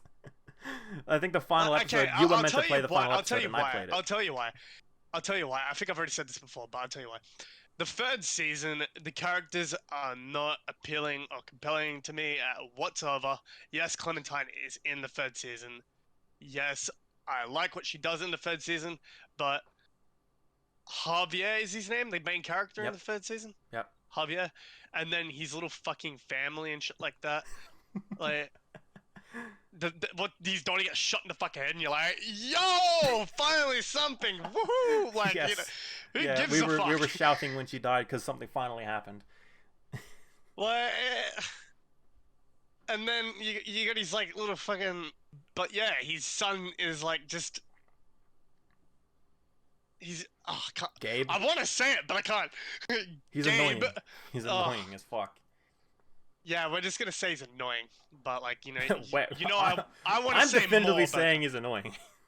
Yes. he's the worst, probably the worst character in that season. Yeah, pretty much. But and the thing overall, is too, like the characters just aren't giving. Yeah, they're not giving. You know? Yeah, I'll say too that like there's a difference between being annoying, but that's the way he's meant to be written, and being annoying because he's not written well. And Gabe is annoying because he's not written well. Like he flip flops so much, and it's maybe he's a teen and his hormones are going crazy, so he just thinks one thing and then does the next. But I feel like it's not that. I feel like it's the writers being like, all right, we need to have an antagonist. How do we make this guy the most annoying fuckhead on the planet? Who cares about consistency? Who cares about if we're being hypocrites? Let's just make this guy the most annoying guy on the planet. And that's what they did. And I don't like that because it didn't feel natural to me. I want this story-driven game to feel natural, and Gabe is not natural. He's there to be annoying. You don't feel for him at all. Like you can care for antagonists, you can care for the bad guys, you can care for the annoying pricks. But I mean, the only one other thing I like about the third season, even though I don't, is that they introduce Jesus. And yeah. I'm like, okay, this is cool. Like, you know, they're introducing a character that's actually like in the comics and in the show. Yeah, he's not the fucking same, but like it's the same character. Yes. And I was like, okay, when I first played the game, I was like, oh my god, this is sick. Like, you know, this season ain't given, but this is cool. Like, they're doing something with this. But then they didn't do anything with it, and I'm like, okay, well, fuck. What's the fucking point? He's there just so people care, because maybe Pretty they much. knew how boring this was. They were like, we got to do something. Let's bring up this guy. And I feel also like I might need to be fact checked on this, Cody, but his name in this game isn't the same as his name in the comics and stuff. His name is Paul Monroe, but he has a different name. Yeah, no, they changed it up because he's in the comics. His name's Paul Rovia. Yeah, why did they do that? But in the game, Paul isn't this Monroe, game meant to be set in the comic universe? I feel like that was meant to be. I'm pretty sure it is supposed to be. Yeah, maybe Jesus time, was just lying about his last name, but why would he do that? I can't remember because in season 1, Glenn was in season 1. Glenn's in it, and it can fit with the comics. In the comics, he's a pizza boy. Yeah, he is in this as well. Wait, is he? I can't remember. Yeah, this is set like Glenn is in this, and then he leaves for his friends, and that's when he gets introduced in the comics. And it's the same with Herschel. We see Herschel with his son, and then in the comics, his son is dead and in the barn. So it can line up all. And then season 3 happens, and it fucks everything up. Because why does Jesus have a different last name? And another thing is that, maybe Jesus... it's his brother, who knows? Maybe it's they his have the same brother. name and the same name and the same athletic they're both abilities. called Jesus. And they're both called Jesus, yes. But another thing too is that there's so many times where people just do shit because something needs to happen. Like, you remember what's his name, Conrad, just instantly pulls a gun to Clementine in the train because he's like, we can use her, and it's like, all right, this came out of fucking nowhere. What are you doing? Like, so there's so many. I think the only characters I liked in the third season was Clementine, because again, everyone loves Clementine if you're playing this game. And Clementine. And that was it. But I mean, what was the Asian chick's name? The one who runs the place, or the nurse. The nurse. Oh, Claire. I don't know. Lenora something. Lenora, yeah, something like that. I think it is Lenora. Yeah, she was fine. I liked her in third season. I liked her. You know, she's kind of cool. And then you got the big tanky guy, which is the boyfriend or something like that. Mm-hmm. Like I thought he was like alright, but like, you know, oh well, cool, whatever. I think the thing that I liked most about this season, besides Clementine, was the opening to season 1, because that was like that was pretty suspenseful, because that's before the outbreak happens, but like it's when the grandfather dies or something, and it's like cinematic in a way, and I liked that. And then they just ran it to the ground, and like nothing else happens. So yeah, I agree with you that I don't like this season. Best part of the season was when the daughter got domed in the head. Domed in the fucking skull. That was just funny. Yeah, and when Gabe died, we let Gabe die. And I think we chose to let him turn. Is that a thing? Was that an option we could do? We chose the worst outcome. I think so, yeah, pretty much. But yeah. Just because of how bad the season was and how shit it was, and that belongs in D tier, and we'll leave it at that, because you know, like it's garbage. We're moving on to the next. I would put it maybe like, I would put it in C tier, but low C tier. I don't know if it's at the same level as Police Simulator. You're too generous. Simulator. Maybe, but I mean, I like Clementine, and I like the change in graphics from season 2 to season 3. This felt new at the time. I mean, what do you have in D tier right now? I'm not looking at the list. Police Simulator and Construction Simulator. I mean, at least put it in between the middle of both of them. No, because like, you know, fine. No, I like the top this. of D tier. All right, sure. I brought you on for a reason. We'll do this. All right. Now, so while season 3, Cody, was your least favorite season, I disagree. Michonne is my least favorite season of this whole game. Before I talk about it, what are your thoughts on Michonne? Michonne series. I mean, I like Michonne. What can you say? Mm-hmm. I mean, like everyone else, we know Michonne from the TV series and the comics. Mm-hmm. So, you know, like, and she gets introduced in like the third season, well, the end of the second season, the final episode of the second season. Yeah. Gets introduced, everyone loves her, fan favorite character, you know, like, and then later in the season, she like blands off a bit. People start not to care, feel like she's overused so much. Who knows? Oh well, I don't give a fuck. I like Michonne. Simple as that. This little DLC for this Telltale came out, and I didn't play it straight away because I had to buy it, and I already had everything else, but I didn't buy this. Like, I bought this singular, and I didn't really know what to think of it as first. Like, you know, I just like Michonne, so I was like, okay, cool, whatever. Played through it, introduced all these other new characters, which apparently, canon-wise, comic-wise, this is her little journey before she actually meets up with Rick and the group in the show. No, it is not? In the comics, she goes on a boat trip.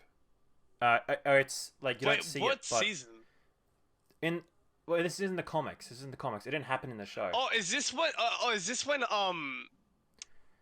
after season 9? In the comics, at least, this takes place after the fight with Negan. Because remember, once they fight with Negan, there's a big time jump. In between that time jump, she went on the boat, and then when the comics come back, you see her coming back. This is set during then. Instead of Carol going on the boat, it was Michonne. It's Michonne right? in the comics, yeah. Yes, that's right. Yeah. So this is what happened when Scrap she whatever went. I said before. Yeah. Either way, like, I just didn't really care much for the season, but I thought it was better than the third. Mm-hmm. Just because Michonne was in it, and I like Michonne.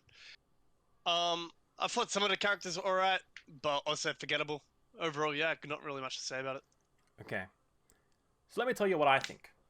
I fucking hate this season. This is my least favorite season by far. I'm biased, okay? Michonne is just on top. I hate this season because I want to see the story play out of the games. This is a side story that is not going to come back in any way. It's only 3 episodes, and this is the writing of season 3, but as pointless, like way more pointless than what season 3 was. So there is no reason for me to play this. While you skipped out on an episode of playing season 3, I skipped out on playing, I think, the final episode of season Michonne. Like, I skipped out on playing it because I did not want to play this. I did not care about the story at all, and like the characters in it. I don't remember a single person. I remember the girl with the plaid shirt, who's like the main girl you meet and help out, and that was cool. But everything that happens, this is just textbook season 3, where it was like, we want this shit to happen. We're not gonna put as much effort into writing a natural way for it to happen. It's just gonna happen. We're gonna have you beat the fuck out of the brother of the woman who owns this place, but you're not gonna kill him. He's gonna survive so he can come back, and then you can beat him up again. It's just shit like that. Like, everything just happens because they want to hit the bullet points, and it's not written in a natural way at all. So tie that with this doesn't mean anything at all. I did not have a fun time at all playing this. Also, I think that this was the glitchiest game we played of the game. This or season 3. It was. This was when you're on the boat at the very start and she's like moving so much quicker than she's Oh supposed yeah, to. I forgot about that. Michelle's run cycle is fucking lightning speed. I didn't know she was in the new Sonic movie, but she qualified. She's fast as fuck. Like, the game just was broken, and there were so many visual glitches, and I did not have a fun time at all with this. I don't remember a single character. I wish they all died. Like Michonne's story in this season is like cool. She's getting over the death of her kids, and that's traumatic and stuff. But then like she kind of gets over it, but then the comics happen and she's still going through it, so there's no point. So like, what was the point of this season? Just to have cool shit happen with Michonne so they could sell more copies. The show was big at this point. Pretty much. I hated this season. This one, I will definitely put in D tier. I'm gonna put it bottom. Actually, yeah. Like, these Police Simulator and Construction Simulator, I just didn't care about, and I didn't play a lot of, and they're not well-made games, but they didn't piss me off as much as Michonne did. Now it's time to talk about the final season, Cody. What do you think about this final season, man? The first season's the best season, and then it's a hard pick between the second season and the fourth season for me for what is the second best. Neither of them are good. None of them are good except for the first season. Okay. But you gotta have a second best and a third best, and then, you gotta have a first, second, third, fourth, and then fifth best, you know what I mean? So, like, the second best came down to the second season and the fourth season for me. Again, I didn't really care much for the fourth season. Like, we played it and it was done. We checked out at this point. I think at this point, yeah, we checked out. We just wanted to get it done so then we could get the trophies for you and then platinum. I feel like this season, though it is like probably the second shortest, took us the longest to beat because we didn't want to play it. But I wanted to do it for the trophies. I mean, I think we got to the point where we were like, okay, like, we're gonna get this done today, and then we did, and then that was it. And then, we just never talked about it again until now. We powered through it. Yeah. And then, when it ended, we did not talk about it at all. We were like, we're done. We don't want to talk about this anymore. I mean, we didn't even check, like, the choices of, like, what we made. We were just, yep, whatever. Yeah. Yeah. I think you did, I didn't. So, yeah. I don't know, about this season, like, there's a lot more characters in this season, which I'm like, okay, cool. Yeah, like, they're cool. Better than, like, Michonne or the third garbage fucking season, whatever you want to call it. Yeah. I mean, like, the characters are more compelling in a way. Like, you're like, okay, cool, yeah, I like him. somewhat. But again, like, you just don't care. Like, you're like, whatever. Mm. Yeah, Clementine returns in this season, and then you got her annoying little fucking... What's his name again? Little AJ. Yeah, that's right. I don't know what to say. I mean, I like the... What's the chick's name again? Violet. Yeah. What I think, right, is that I think this is the second best. I like this more than the second season. It technically does have less episodes than seasons 1, 2, and 3, but the actual episodes themselves are way too long. I'm sitting in my chair at hour 3, and I fucking hate it. That's my issue. Even though they cut down the episodes, it's still too long. And that's because while they cut down the episodes, they made the episodes themselves longer. And that's annoying. The way that this game looks is really well made too. The characters I did care about, like AJ, I checked out. I want to make him a fucking psychopath. I don't care. Huh? What just happened? It's not Jordan. We're streaming right now. What are you doing? We're streaming. Right now. Yeah. And your voice is going through it. Hello? Yeah. Hello. Okay, awesome. We got a cameo from Markiplier. Yeah. You threw off my whole fucking point. So basically, Jordan, what are your thoughts about the Walking Dead series? Okay, John, we're talking about the Walking Dead Telltale games. I don't give a fuck. That's fair. Okay. Shut up, cunt. What? God damn it. Okay, so I like this game a lot more than everything else, besides the first season, obviously. Like the characters I checked out with AJ, but Violet I really liked. What's the fuckhead's name? Luis or something? Yeah, Louise. Yeah, I didn't like him. Lewis. And yeah, this is like I think the writing is better. It's still very much alright. Things are happening just because they need them to happen. Like the Marlon, he just goes crazy for no reason when it could have all been solved if he just didn't think like that. And that wasn't a fault of, like, it wasn't meant to be written that inconsistently. It was just done that because they wanted something to happen, and that's annoying as fuck. But it's still better written than most of the other stuff that they did. It looks a lot better. The final episode I really liked. And I think they changed up the gameplay as well in the way the game mechanics worked. Because you could actually like play the game, because you could have a bow and arrow and actually shoot people for like longer than what normally happen.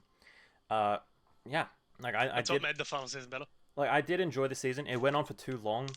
We kept on calling it off on trying to like finish it, but we still had fun with it. I still had fun with it. I really liked the final episode. I think it.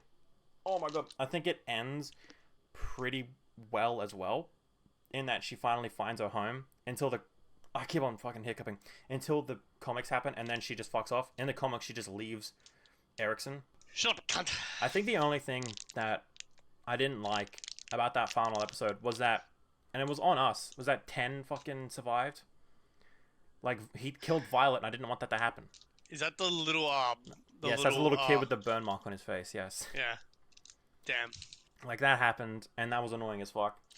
But that's just a fault on, like, how we played the game.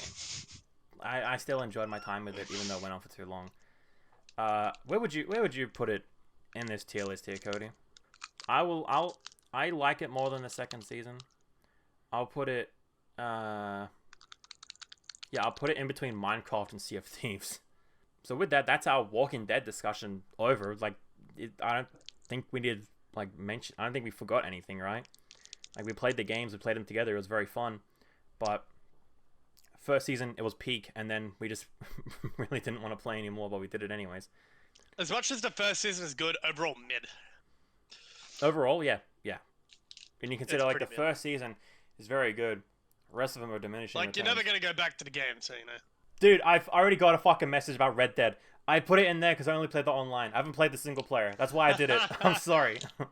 I'm sorry. I haven't played the single player. I only played the online. But yeah, my what I would rank it, Cody, I think as a send off is in first place. I would Red Dead Redemption 2 is overrated. Simple as that. All right, we're not talking about. Story.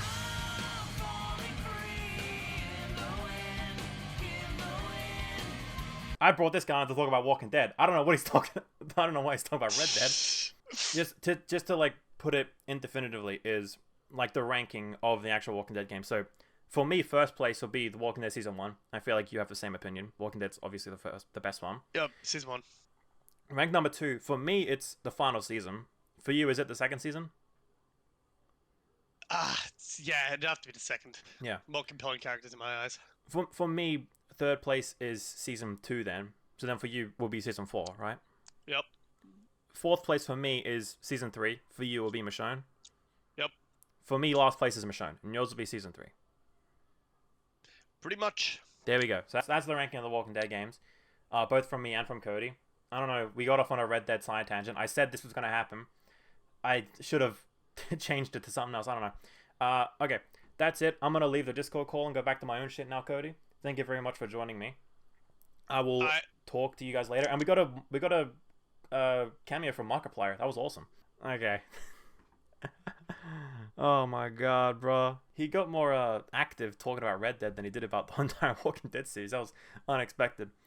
Alright. The next game that I want to bring up then is Dark and Darker. I don't have the strongest opinions, honestly. Like, it was fun to play when it was there, but nothing stuck in my mind. I think it's like, you're in an arena for 30 minutes, grab as much as you can, then get out. And then that's the gameplay loop. And that's cool. But I only played it a handful of times. I don't care. I'm going to put it in C. Above My Name Is Mayo, but below San Andreas. This is a wild sentence. Next game that I will talk about that I've played, Spider-Man 2. I've already played this game in my last year's tier list video. I finished it. I got all the trophies. I played this to get the New Game Plus trophy, which you could say was worth it, or was it not worth it, because there's only one trophy. I think maybe 2 if there's a trophy for beating it on the hardest difficulty, but there's not much else that I can say that I've already said. I think that this is the best Spider-Man game.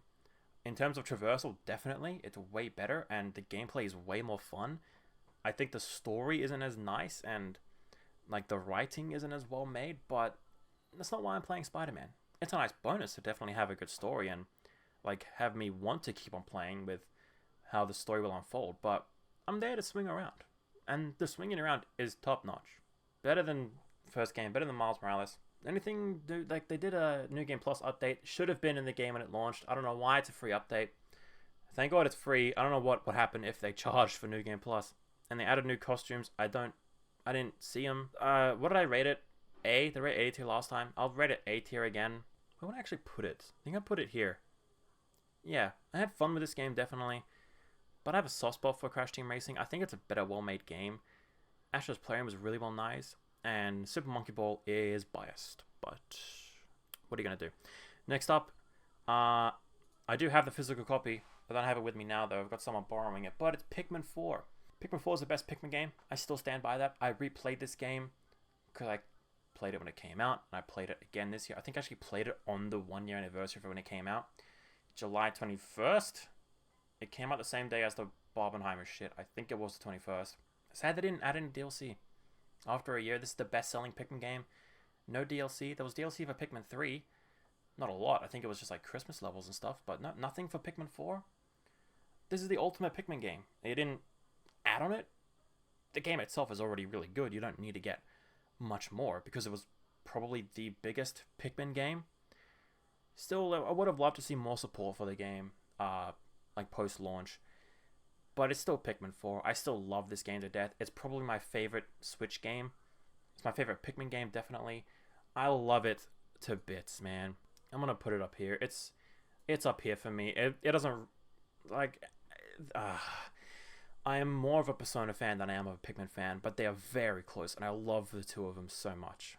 I'm just more of a Persona guy myself. We have Remnant 2, a game that I played because my friend was talking about it, and we played a little bit of it together. And I think we played the first one. Is it called Remnant from the Ashes or something like that? I played it and I didn't like the first game. I played this and I don't have a strong opinion either way. I don't like it, but I don't hate it. You know what I mean? Like, it's just there and I had my fun with it for a couple of hours, but it's like, I don't care. I will put it up. Yeah. Okay, the next game is Xump Jump. So I have not about the actual game itself, because this is just the story of what I decided to do. So again, as I've been saying, I became a real trophy gremlin this year. So what I did of what I saw on like trophy subreddits and stuff is that people had this alphabet trophy list where every letter of the alphabet has got a game attached to it. And, well, what do you think you do? You get the platinum in all those games. And I thought that was really cool. So what I did was, I wanted to spice it up a bit. I didn't want to make the list myself. I asked my friends and family to choose it because as you can see, I collect games. I have a lot of games here. I have the most games for the PS4 out of everything. I have over 200 PS4 games for like 150 PS5 games. So I have a wide list to choose from. So I showed them photos of every game. They would pick a letter. I would show them all the games in that letter, and they would pick the game for me to platinum. I asked my friends, I asked my family, and they came up with a list. The only two that I chose for myself was A, which I'll get to next, and then X, because I didn't have a single game that started with the letter X. So I went on the PlayStation Store, and I found this. It was $2. It's called Xump Jump, and it's a really easy platinum. You get it in 5 minutes. I think maybe 2 minutes. I don't remember. It was very quick. This is definitely a game you just buy to get trophies. It's weird that it's called Xump Jump as well, because there is a game that is called Xump Jump with a Z. So maybe they made it for that. I don't know why it's like that, but it's a platformer. It's like Doodle Jump. D tier. Yeah, there's nothing. Like, I can't talk about this game. I filled up this time by talking about my trophy alphabet thing. Which leads me to the next game is A. I chose A for myself, and A is Animal Well. You might know what Animal Well is. It was published by Video Game Donkey's publishing company. It's very cool to see. And this was their first game. Came out, I think it was. And I've played it, and I liked it. It's a Metroidvania style game, and I really love the art style. I feel like this has definitely been made as well, and I don't want to just spend the entire time comparing games, but everyone compares this game to Hollow Knight. At least I do, right? And I like the game's art style more than Hollow Knight's art style. But the gameplay and everything else, I like Hollow Knight's more. I think this is just like not as big of a game, and not as I think it's very polished, and I really love Metroidvanias because it really makes you feel like the developers thought of everything. Like, you get a new tool, they need to look through the entire map and see, can this tool now break this part of the game? And they go through it with a fucking comb, and they make it really well made. And Animal Well is really well made, but it didn't stick with me. It didn't strike a chord with me as much as Hollow Knight did, as much as Metroid Zero Mission. Yeah, Metroid Zero Mission did. Like, this is on the lower end. I still really enjoyed it, but I can't say I enjoyed it as much as those other games, which is a shame. I don't want to compare games, but I want you to feel like how I feel about this game is that I liked it, but I wasn't in love with it. Animal Well, I would put at the top of B. Yeah, I'll put at the top of B. Better than Persona 4 and Ultimax, which hurts to say, but I agree. I believe in it. The next game, and again, the next game on the trophy alphabet list that I did was B, which was Batman the Telltale game. We already went over Telltale games. It's writing, there's no gameplay. This one had a bit more gameplay than most. And I kind of have a soft spot for this Batman game and this Batman universe. I kind of like it. I liked Harvey Dent. I liked Catwoman. I liked this Batman. Who did the voice for this Batman? I don't even know. But a very well job. Very job well done. I do really like this universe. It is a Telltale game, and I think it's it's more well written than most of the Walking Dead games. So it's on the higher tier for them. Yeah. I did not care for Lady Arkham. I liked Alfred. Yeah, I think the final episode was probably the weakest because I just didn't care about Lady Arkham at all. And then the twist of who she is, it's like, oh, well, okay. And then also Cobblepot pissed me off. The Penguin, I don't remember what the hell he did in that show or this game. I will put it here. I like it more than Season 2, but I don't like it more than Season 4. And I feel like that's fine. And now, it's finally time to talk about a big boy game that everyone has talked about, and it's fucking, here it is. It's Cyberpunk 2077, the Ultimate Edition. So this was my letter C for Trophy Platinums, and I got the all the trophies, not only in the base game, but also in the Phantom Liberty DLC. Now, what I want to say right off the bat, right, is what I want to say about Cyberpunk is that everybody knows it came out, it was broken. I'm not going to factor that into what I think about this game because it has been fixed. It has been worked on for years, and this came out 4 years ago, and they've worked on it since then. They even released DLC when they felt it was in a complete enough package, right? So the fact that it was shit in the beginning of its cycle, I'm not going to factor that into what I think about this game. So I want you to know, this is what I thought about the game when I played it, how it is now, what it was back then. I don't care anymore, right? So what I think about Cyberpunk, it's wildly overrated. I don't like Cyberpunk. Is that shit? People like Cyberpunk now, I think. I don't. I hate this game. Well, I hate is a strong word, but I didn't like this game at all. So the story of the game, I will say, did not grab me at all. Like you're a guy coming in and you want to make a name for yourself. That's all well and good. And then you get wrapped up in some big boy shit that's out of your league, but you got to do it anyways. I was absolutely checked out halfway through. I didn't care. And also because, like, is the thing on me is that I couldn't tell what was a main mission, what was a side mission, what I need to do to progress the game, what was absolutely pointless. I couldn't tell. And that's on me. But also, like, how could I not tell? I've played so many of these open world games, so many of these big games and all that. How could I not tell? Well, it's because the game failed on me. I'll take, like, half responsibility on how stupid I am, but also the game was not made well. Gunplay, the gameplay of the game, does not hit for me at all. It just feels not responsive and doesn't give you that punch. The futuristic weapons make me feel something. I didn't feel anything after using so many different weapons and all these different things. I didn't feel anything about changing my weapons. I was just like, well, I'm just going to go for this one then, because I've tried them all and they all feel the same. So, cool. In a big game like this, you expect the different weapons to feel different, but they don't. Awesome. Driving in this game, I hate driving in this game. Maybe that's... again, this is what I think. I hate driving in this game. The actual writing in this game, did not care about. The futuristic lingo that they use, I was not a fan of it at all. And then the ending happened, and all of the endings, I like how different they are and what is written about them in the end. But, like, again, I checked out. I didn't care anymore. I also, like, just didn't have my fun with it. The game was released 4 years ago, and they fixed the game. Except they kind of didn't. After 4 years, you'd think they would have this game at least not crash on you on a PS5, but it did countless times for me. So that's awesome. How does the game not run well? It didn't even release for a PS5. It didn't, like, it released for the PS4 originally, and then the PS5 came out a year after, right? This came out in 2020. So after all this time, you have a game that still crashes, and where, like, the calling system doesn't work. You wait for people to call you, and they just don't do that. The waypoint system doesn't work. There's still so much of the game that did not work for me. So many visual glitches and NPC glitches. So many times my progress was halted because of the game's fault and not because of me. Like, how do you do that 4 years after a game releases? I don't have a fun time playing this game at all. Getting all the trophies in the game was a real pain and such a slog to get through. Did not have my fun doing it, but I did it. And I also got all the trophies in the DLC. Which, doing the DLC, by the way, I didn't care about it at all.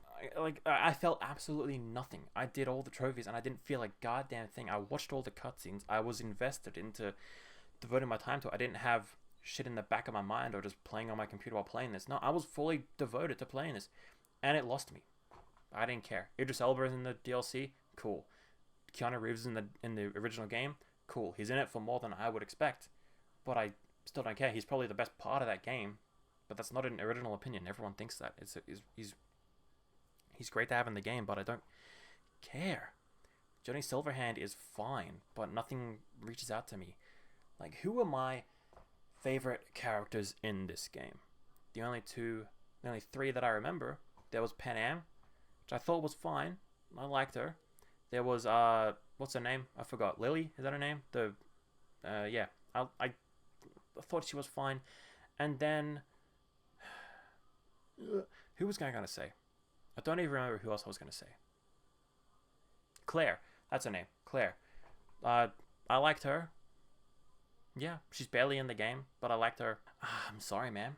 I played this game, and I was like, this game's been out for 4 years. We can have some fun with this. And then I played it, and I was like, I'm not having fun with this. I didn't have any fun at all. And for how innovative they advertise this as, why does the game still feel like it's taken 2 steps back? Why do missions not start until the game wants you to start them by having them call you? Why does swapping guns feel so annoying?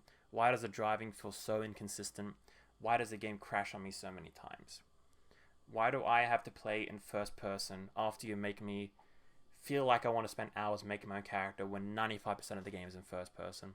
So why does a game do this to me where it advertises itself as being so innovative and so futuristic, while it still feels like it was made 15 years ago? This feels like it was made in the Skyrim days, maybe even the Oblivion days. Like, it feels so backwards, right?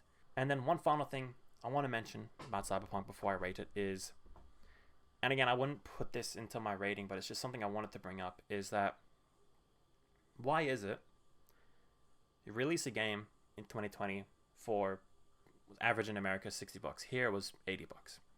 The game releases and it's not finished. It's a broken product. You sold people a false product. You do update the game regularly, and your reputation is in the drain, but you're working hard on the game, and I appreciate that. And you update it more and more, and you have some fun with it. But why do you then release $30 DLC? Like, why would you do that? In my opinion, I think they should have released the DLC for free. So as an apology to people who bought the game day one, to all the fans who were so hyped for the game, they pre-ordered it, and if there was a collector's edition, I'm sure they would have bought that. And you're like, yeah, but how about you buy our DLC that's worth 5 hours and it's $30? They ruined their reputation, and then they thought they would charge people still. So I don't like that. But I mean, I bought it. I bought the Ultimate Edition. It came with the DLC inside of it, which was actually kind of a shit thing. Actually, was that they released it on one disc, which is cool, but the DLC isn't on the disc. It's on a code, which I've already used the code. You can't use it. I mean, I obviously did because I played it. But you release it on a code, you don't put it on the disc. A little bit weird, but okay, whatever. Like, I'm gonna put Cyberpunk at the top of D, because I don't like this at all. And I might be in the minority, but that's how I feel. It's just that I don't like it. Hey, let's talk about something good for a change. The next game on this list, it's Astro Bot. It's this guy right here. You see this thing one? Get a better hand. Fuck. Astro Bot here. Did you see this one game of the year? That's crazy, but I mean, I would say it's like deserved. My opinion on Game of the Year is of just the Game Awards is I don't have an opinion anymore. I don't care what they announce them. I don't care what they have as nominations or what they actually win, because why would we give them any authority? Who cares? Thing with Astro Bot is it's Astros Playroom, but they made it more than 45 minutes long, which was great. The game's worlds are so diverse, and the platforming is just as top-notch as you want it to be. All the worlds are so different, and the power-ups you get are so great, and the game runs and looks so fantastic. And this is an absolute, like, fucking love letter to all PlayStation, and an absolute, like, well, I wouldn't say it validates the PS5. It shows you what the PS5 can do, what the other consoles can't do, like Astros Playroom did. But Astros Bot is something that you pay for, and you get what you pay for. Well, I still think it might have been like a little bit too short. That just means I want to play the game more. And they did release free DLC. Cyberpunk, they released free DLC. They released these speedrunning levels. Not the biggest thing in the world, but I love speedrunning Astrobot. Astro's Playroom had DLC speedrun things as well. And that was really fun. And then they did this for Astrobot. And Astrobot's one is really fun. I like using the abilities to see how fast I can go. I like all the little characters you can save and how different. I'm trying to. I'm sorry, but I like everything about this game. Like, I can't think of anything wrong with Astro Bot. It's amazing, and I'm so glad that they released this, and I hope it's doing well. And they said that they would release more free updates. I don't know if you call it DLC. Like, they will release a level a week or something for the past couple weeks, and that was pretty awesome. So it's great to see. And I love this game so much. I'm glad it won Game of the Year. What do you think? After all I said, what do you think I'm going to put it in? I'm going to put it in S. I loved Astro Bot so much. I will put it there. I like Pikmin 4 a little bit more. But Astro Bot is just...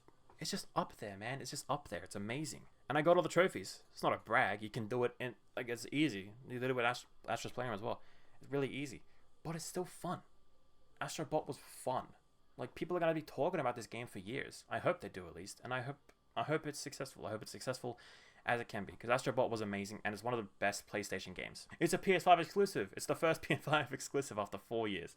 That's amazing. What's the next game that I'm going to talk about now? Well, it's Destroy All Humans. It's over here. Game to Platinum for the letter D was Destroy All Humans. And while I was playing it and I was contemplating not finishing it because it wasn't sticking with me, I chose to, and then it stuck with me. Like when the dust settled and I beat the game and I platinumed it, I enjoyed my time with Destroy All Humans.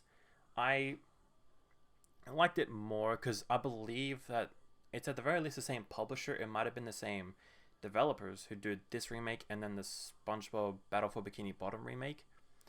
I like this one more than SpongeBob one. Granted, I never played SpongeBob the original, and I played the remake for a little bit, and this one I did finish, but I never played Destroy All Humans before. But I enjoyed my time with this. The writing of this is fucking funny as hell, and I was in it for the entire time. Like, I enjoyed this game from beginning to end. Well, that's a bit of a stretch to say. I enjoyed it on the second half. The first half, like, I was having fun, but I wasn't sticking to it. Like, I got bored of it, and I, hopped off of it after a while. Second half was when it clicked. It was when it all clicked for me. Like, I enjoyed this game. I can't talk at all. Jesus Christ. What is happening to me? I'm getting heat stroke. I enjoyed my time a lot. The gameplay was really fun. And the thing that I didn't think about until I went back to do it for the trophies was actually just running around in the sandbox of those levels was more fun than I thought it would be. I had a lot of fun. I wouldn't say it's rivaling Astro Bot. I wouldn't say there's rivaling Astronauts.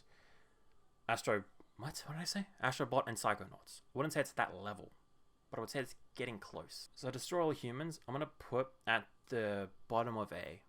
It's a solid time, and I really enjoyed it. The next game that I will talk about now is Grounded. I only played Grounded for a handful of hours, maybe 2 or 3 hours, and I had my fun with it, but I also didn't because I didn't play anymore. The gameplay was another open world survival game. Cool. I've played enough of those. Not into the genre anymore. Oh, cool. The writing is written by a 7-year-old who watches Marvel movies. Oh, I fucking love that. Yeah, this game did not stick with me. I love the premise of being shrunk down. Like, that's great. Like, I love that. Pikmin, you're playing in a post-apocalyptic world in Pikmin. That's the human world, but you're tiny. And that's great. And Pikmin 4 utilizes it so well. Grounded utilizes it by... I don't really know how they did it. But you're tiny and you're in a little place, and hey, you can kind of climb up this one tower, but you're not meant to. It just happens that you can. Pikmin 4, everything is very intentional.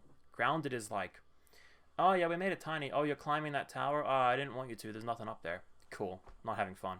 Like, I don't have much else to say because I didn't play Grounded for too long. So Grounded, I'm going to put in C tier. I'm going to put it... yeah, I'll put it there. What do you mean this stream wasn't going to be biased? I told you this is factual. Told you this was objective in the beginning. Next game. Talking about bias. Actually, this is a great point to bring up bias. The next game is Doki Doki Literature Club Plus. I love this game, and I love it more than a lot of other people. Yeah, I love this. It's a fucking visual novel. It's the first ever visual novel that I played when it came out back in... When did it come out? Like 2018? It came out in 2017, but I played it in like 2018, and I watched people play it, and I fell in love with it. Like, I love this. I love this so much. I love the way that the characters were written so well, and I love the premise of the entire thing and how it just fucks you up. Like, this is a visual novel, and I'm glad that this was my first visual novel experience, because it ruined me wanting to play any other visual novels. I played this, and I played Steins Gate, and I played one more, which I will actually get to. I played another visual novel this year. I will get to it. But this one was great, and I played it, the PS4 version, to get the trophies, because I've already played the PS5 version. I have the trophies in that. And then it was free on PS Plus, so I downloaded the PS4 version, and I played through the whole thing again for the trophies. And I had a blast. I loved it. The original game came out, I played through that entire thing, and I loved it start to finish. Maybe the third act gets a little bit muddy in that, like, it's just, alright, we've seen this before, but then it ends, like, right when you're starting to get annoyed. Three times, actually a lot of 3 times moments, is that I actually own this game, technically 4 times now, but I bought this game 3 times. First time on Steam, and I played through it the first time on Steam. Then I bought it on PlayStation 5 digitally, and that's when I played it mainly, and finished it and got all the trophies. And then I bought the physical edition. I originally wasn't going to do it, but then I saw it on Amazon, because I released it only as the American version, and I think a European version, but not an Australian version. So I just said fuck it, and I bought the American version. And I have yet to open it. So yeah, I just love it, really. And then the side stories that they added with this re-release, remaster, were really nice and really solid. And through the middle, I kind of like lost a bit of my interest, but the starting story is the best, and the ending story is the second best. Then everything in between is just lovely to see. I don't know if other people are going to agree with me, but I absolutely love this game, and I think it's one of the best visual novels. Granted, I've only played 2 or 3, but I think it's like really well made and like really exceptional. And I just love all the characters in it. I loved them both in the main game and in the side story stuff.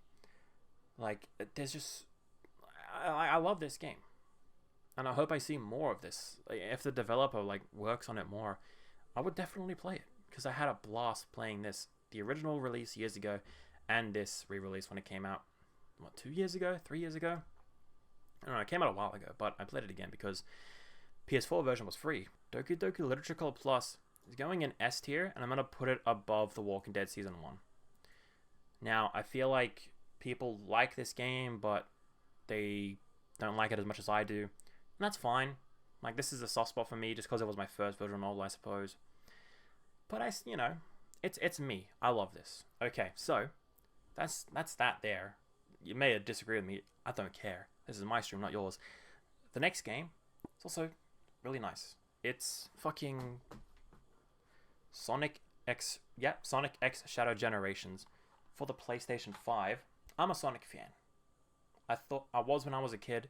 I thought I wasn't a couple of years ago. But now I'm a full-fledged Sonic fan again. I grew up with Sonic Adventure 2 and Shadow the Hedgehog, and a tiny bit of Sonic Unleashed and Sonic Colors, and Sonic Rivals on the DS. I grew up with it. And then when I got older, I didn't play it. But then, like, as I got older and I didn't care what people thought that I played or what I played, when I started playing it, like, I got back into it with Sonic Frontiers. And I'm #1 Sonic Frontiers fan. People just think it's okay, and I did agree with them in the beginning, but over time I just loved it more and more. And then I played like Sonic Adventure 2 again. I learned more and more about the series and all this stuff. And Shadow the Hedgehog is my favorite character in the entire series, so seeing this come out was absolutely amazing. And I didn't even fucking talk about it because I'm a genius inside my head, but I did play Sonic Generations as a kid. I played it on the PlayStation 3. My mom's PlayStation 3, and I managed to play it. And I think I did beat it. And I never played it again. And I did try here and there, but only like the first level, and then I fell off. But seeing this official re-release, remaster come out with a whole Shadow side story, I was fucking down. Getting more and more excited for the game. I only watched the first trailer, and I didn't want to watch much else, because that's what I normally do for everything. So then it came out, and I bought it, and I played it day one. I played the Shadow side first, because I was more excited about that. And let me tell you, I think that Shadow Generations is probably the best Sonic game. The best Sonic playing, alright? So it's got the gameplay of Frontiers, or at least the moveset. Or not even that, it's like it's got the scope, it's got the ideas, the general consensus down from Frontiers. Whereas in like how they control the kind of open worldness of the hub world, the gameplay is just one of the best. Shadow controls so well, and I love his boost. I love the double jump. He can get these morph abilities, and I think they're just really great to use in situational places. But then the actual levels and their remade levels of fucking the first one, Space Colony Arc, which was kind of a mix of like Crazy Gadget and Final Chase or something. It's kind of its own original thing from taking two parts of a level, and I loved it. Both acts, I'll say too. I don't care for 2D games, except Metroidvanias, but Shadow in 2D works really well. I love that the moveset is just the same, but the levels are made for that moveset. I really like the 2D sections, and that was surprising for me, but I really enjoyed the 2D. I had a lot of fun with that. Then you get to is it called Rail Canyon? I think it is. It's from Sonic Heroes. I have not played Sonic Heroes, but I want to now. This level was amazing, and I love the setting of it. And then you get to Kingdom Valley, which was my favorite. I love Kingdom Valley. It's Act 1. The music, the scope, the fucking level design. How is it so good and it came from the worst Sonic game? That's insane. And Act 2 was also really good. Then it came to Sunset Heights or something, and that was fine. I liked it. I think it's my least favorite. And then it got to Chaos Island, and that was amazing. And Shadow's not even in Sonic Frontiers. And that level was amazing, both acts. And then you get to the final level, Radical Highway, and that was great. Both acts were in 3D, which while I like the 2D stages, I'm glad they were both 3D for that stage. Where's the Shadow the Hedgehog level though? Where is that? Why? Whatever. But then the hub world was amazing to go through. And then the writing in this game, holy shit. Thank God that they treated this fucking semi-seriously. Bringing Maria back, having Shadow actually learn, having him not just be a cool-ass, edgelord, and having him feel things in this game. This is one of the best written Sonic games. IMO. What else can I say? The boss battles were fine. The music in this game was amazing. And I'm so glad that they just released the soundtrack on all the streaming music services. Because I listened to a couple of it, and while I'm playing it, the music is just so well made. Not the most original take. Everyone loves music in Sonic games, but this one was just special to me. So yeah, I loved everything about it, man. I had a blast playing it. I had a blast 100%ing this. I got all the trophies in Shadow Generations. That was fucking amazing. Oh, and then also, I'll say too, the DLC came out. That was fine. It was $6. I actually didn't even spend any money. I used my PlayStation points on that. It's fine. Keanu is fine to play it. It's only one level. I thought there'd at least be a second act. But yeah, one level, 2 challenges. It was fine. The level was all made, but it's just it's fine. But all of that is just the Shadow Generation side. What about the Sonic Generation side? Don't care. I'm not a big Sonic Generations fan, honestly. I grew to love the level design of every stage. I thought that was really well made, even though I had to keep on replaying those fucking stages for all the trophies. I still really liked all the levels. Maybe it's just a fault on me, right? But because I played Shadow Generations first, where it's Frontier style for how he controls, and it's so free and it's so fluid and it moves so well, to go backwards and play Sonic Generations back when he felt like a fucking tank was infuriating. How he moves does not feel well at all anymore, and it's only because I played Shadow Generations first. I'm sure if I played Sonic Generations first, that would be fine, and I'll be blown away when I played Shadow. But I didn't do that. So I played Sonic Generations, and I wasn't as invested as I was expecting to be. I still thought it was a very well-made Sonic game, but I didn't feel as strongly as I did than other people did. They improved the writing. Apparently they redid the whole voice acting and stuff. Good for them. The thing that pissed me off most, really, is just that they added the drop dash. They feel so inclined to add the drop dash to every single game now, even when it's not meant to be there. So the drop dash just kept on activating in 3D and in 2D, and I fucking hated it. I wish I could turn it off. Is it even called the drop dash? Basically, when you're jumping in your homing attack, if you're holding down the jump button when you move, you turn into a ball and you're shooting. It's not meant to be in Sonic Generations. I hate the way that feels. That was so annoying. And then in the 2D Sonic, he didn't have it. Or he did, but as an ability or something. I don't know. Good for him. Yeah, the 2D stages I didn't care about. Or the 2D controls I didn't feel about. And the 3D controls, it was fine. But, I way prefer Shadow Generations. I hope they make more games in the Shadow Generations style. I hope they take the lessons they learned from Frontiers, see how positively people reacted to Shadow Generations, and then make one of the best Sonic games ever. I would probably say Sonic X Shadow Generations is my favorite Sonic game now. Like, it makes sense, right? It's either that or Sonic Adventure 2. But that's nostalgia talking. And it is a well-made game, I would say. But Shadow Generations is, like, blew me away. Like, wow, it feels this nice. It's written this well. The music is way better. What the fuck are they doing here? Sonic X Shadow Generations. I'm gonna say it's up. I'm gonna put it here, below Spyro. Because I think Spyro is a more well-rounded package. Shadow Generations is better than Spyro, but Sonic Generations is not better than that game. Do you know what I mean? Spyro is a bit more well-balanced. Supermarket Simulator. First off, AI art as the thumbnail or whatever. Weird.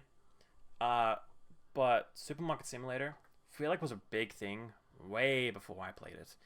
But I didn't know until I watched Game Grumps play it. And then I was like, I wanna play that myself.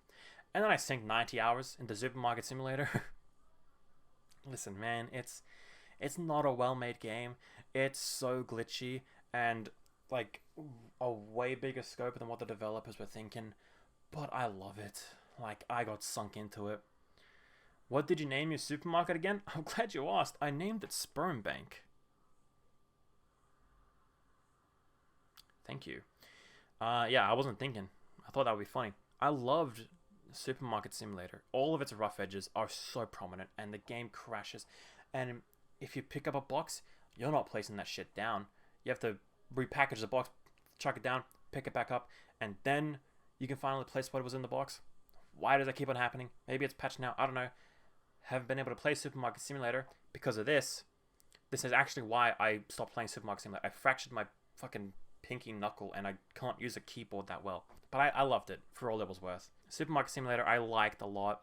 Had its rough edges. But yeah, I'm gonna put it here. Yeah, A tier. Above Crash. Feels like a crime to say that, doesn't it? But whatever. I guess the next game we should talk about is Call of Duty Black Ops 6. I got the game because my friends were playing it. And I had my fun. I liked the game. And I will continue to play it because I like the zombies. I only played like a couple minutes of multiplayer. And I want to play more multiplayer, honestly. But I also like the zombies. The source from Black Ops 1 zombies and Black Ops 2 zombies, gone. You can't tell what's a zombies map and what's a multiplayer map because where's the color grading? Where is the fucking effects? It's all just normal stages with zombies in them now. I don't like that. Call of Duty has a problem with always trying to be more and more realistic. Looking more realistic at least. And that's cool. But for zombies, can you let that slide? Can you make it, I don't know, interesting to look at? Because you're going to be looking at the same fucking area for 90 minutes until you finally exfil.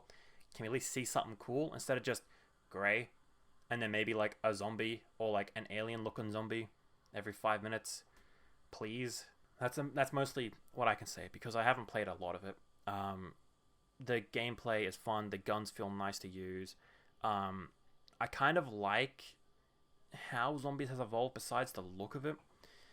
Like how they just make it way better for quality of life. And something a little part of me misses how bare bones it was back in Black Ops 1 and Black Ops 2. How you could only have 4 perks. How you buy a box, you gotta wait for that motherfucker to go away. All these setbacks. It made the game more interesting. And now, while the game definitely plays better in Black Ops 6, and I can prefer it, I kind of miss when we had limitations. Now you can buy every perk. Now you have armor. You can replenish armor easy. You can get all these guns and upgrade the guns way more than you could back in Black Ops 2. I miss it a little bit. But yeah, and then the movement is fine. Yeah, that's all I can say. I'm not going to play the campaign. I don't care about Call of Duty campaigns. I'm sorry. Multiplayer, I want to play more of. I might even play by myself multiplayer. I never do that, but I might do it because I just want to see. I want to do knife only. And the zombies is fun. Top of B. I like it more, and I'd like it even more if I played more, but I haven't played more. Now let's go back to the shit that I care about, and it's fucking Sonic Adventure 2. It's over here. I have the this is my copy I had when I was a child, and it looks like shit. And also it got the manual but doesn't have the game. I don't know I don't know where the disc went. I actually don't know. Haven't had it for years, but I just thought I'd get the physical copy out so you could see it. It's because I'm epic like that, I guess. I don't know. Yeah, I played it on the Xbox. Xbox Series X is available, and I love that. I wish it was on PlayStation. I didn't finish it this time. I played through maybe half of it, and I had my fun. I am a defender of the treasure hunting side of that game, playing as Knuckles and or Rouge. I'm a defender for that. I like that stuff. I'm not a defender for playing as Tails or as Dr. Eggman, because you're in mech robots and they control like shit, and that fucking noise whenever you're aiming, giving me tinnitus. But Sonic and Shadow stages are really fun. Metal Harbor is way better than I remember. I only played the hero side though. I did not play Dark Side. I don't know why, because like I'm playing it because Shadow's out again. He's in the mainstream. But yeah, I really like White Jungle, the Shadow stage, and I wish I played it when I played the snare. Music is amazing in this game. Like you know already, if you played the game, you know. I recently become a fan of the song "Throw It All Away," which is Shadow's theme song. Like I did not care for it in the beginning, but now I'm a really big fan of it. I'm gonna put this at the I'm gonna put it. I put it here. Yeah, in between Psychonauts and Doki Doki Literature Club.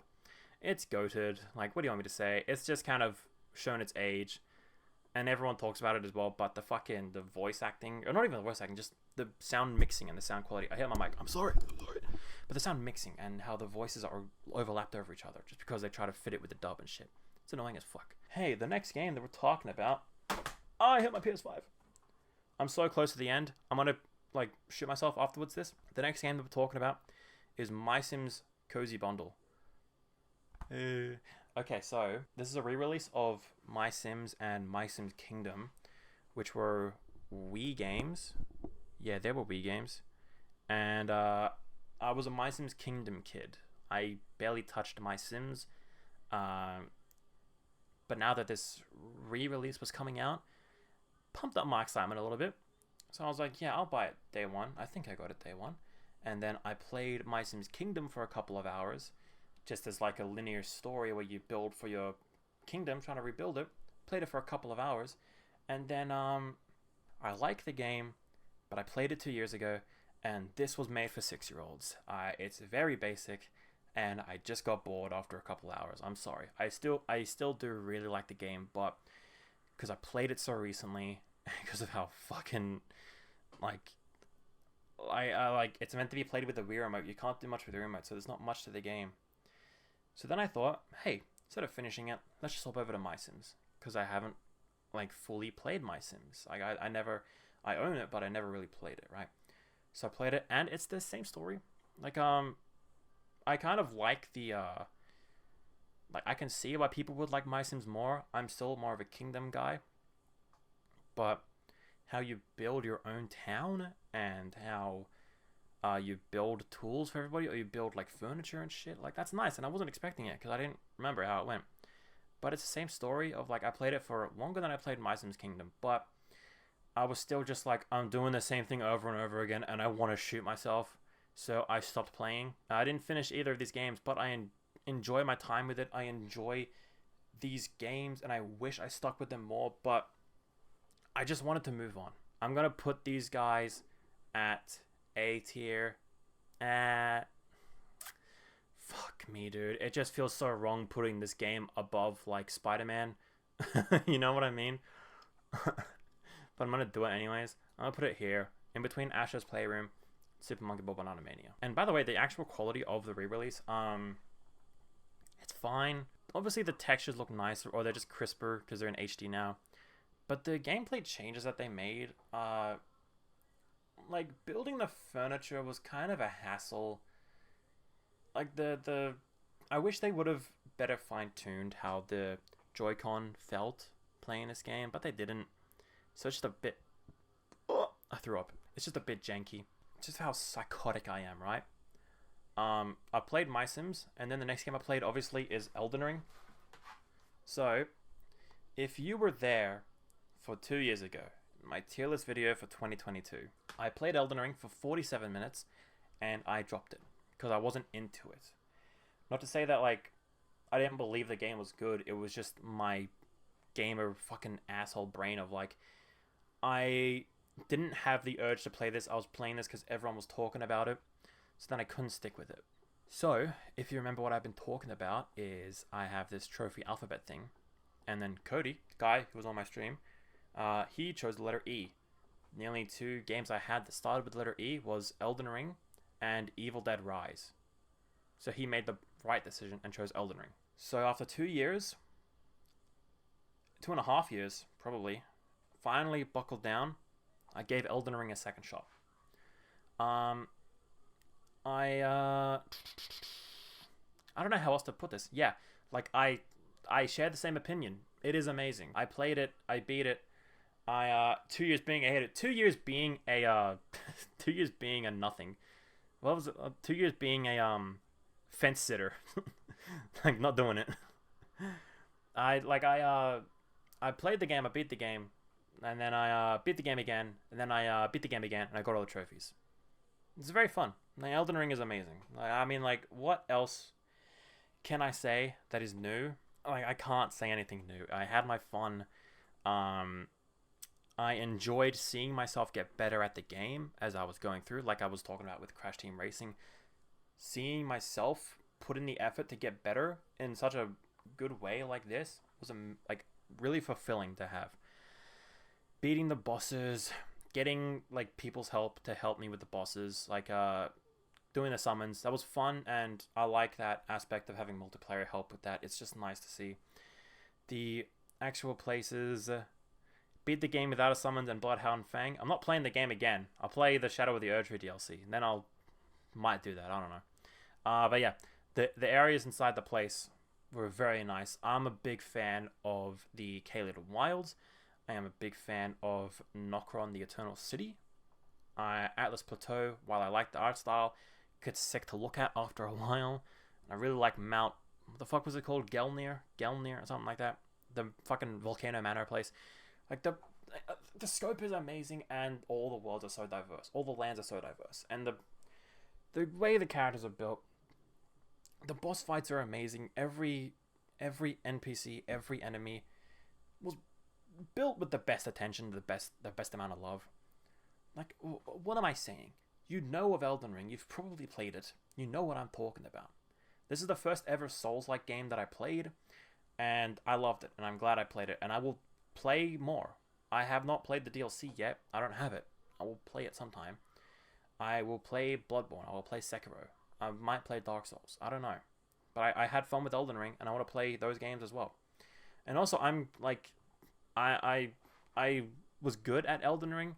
I don't know how to say it right, but it's just that, like, as Cody has told me, is that I've seen, is that I can read the enemies good, and I just like seeing myself improve with reading the enemies' movements and all that stuff. So that was really fun. I beat Melania in like 20 minutes.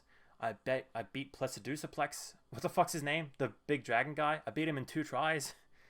I'm like, what? It's like, even like Margit, I sucked at. Morgoth, I sucked at. The Godskin Apostle in the Divine Tower of Caelid, I sucked at. Probably the hardest boss for me to beat. And yeah, I liked how well I was at the game. I liked how good I was at the game. I liked seeing myself beat the game with summons of Bloodhound Fang. Yes, I still did beat the fucking game though. I beat the game with the tools that they gave me. What do you want me to say? I enjoyed the game. I enjoyed all the multiple playthroughs. The story was fine. While I'm not the biggest fan of how From Software makes stories, in that they don't give you the story and you have to find it for yourself. Like, I can see the appeal. I'm not a fan of that though. But I wouldn't want them to change the game. I wouldn't want them to change anything about this. Except the horse. I didn't like playing with the horse. Like, I didn't like the controls of the horse, I should say. Yeah, anyway, I'm thinking a C tier. Like, it's fine, but it's, no, I'm kidding. I'll put it, here's the question is, where do I think it stops on S tier? That's what's going to piss people off. So let's see. Let's go down the line. It's better than The Walking Dead. It's better than Doki Doki Literature Club. It's better than Sonic Adventure 2. Better than Psychonauts. It's better than Sonic X Shadow Generations. It's better than Spyro.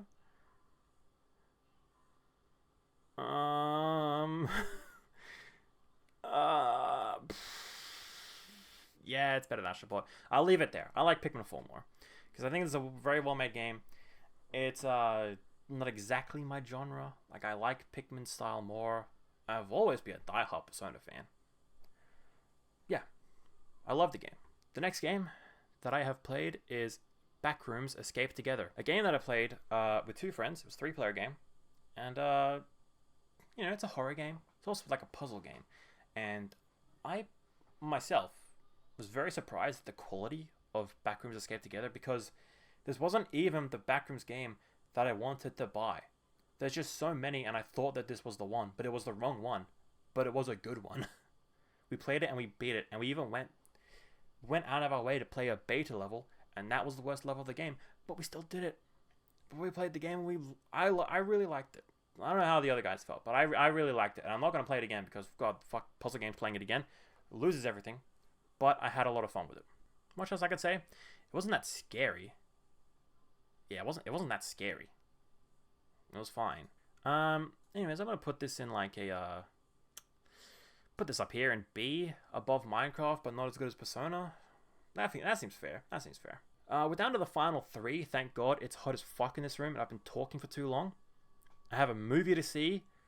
Fuck me. Gonna go see Sonic 3 today. It's gonna be epic. The next game is Marvel Rivals. This is very, very popular. I think it's something like 3 million downloaded. I've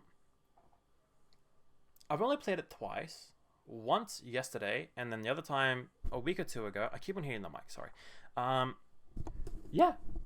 I enjoy this. I enjoy this more than like most multiplayer games that I played this year. I really, yeah, I just liked it. I think the art style is pretty nice. I like that you can play as all the characters at launch, which I didn't think I would have to say, but I'm glad they did that. Like, it should be a known, it should be a given, but they did it, and I'm glad they did, because the diversity is really good to see. Me personally, I played as Hawkeye in the beginning, and now I'm a Captain America guy, and I'm still playing as Captain America, and I should try with other players, but I just like playing as Captain America. I like hitting people. I like throwing my shield at people. It's fun. Yeah, it's good. Finding a match is way easy, and that's good. Lets you just play the game. It lets you play the game. Like, this is the bare minimum of what multiplayer games should be. Find a match quickly, have enough content to keep me playing the game, and then make it fun. You wouldn't think it'd be that hard. Multiversus failed. Outlast Trials failed. I'm looking at my list. What else failed here?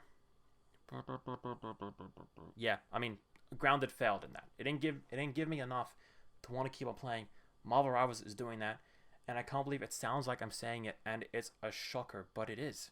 It should be the bare minimum. Make a multiplayer game with enough content to make me keep on wanting to play the multiplayer. Who thinks of that? Hey, Marvel Rivals, I'm gonna put in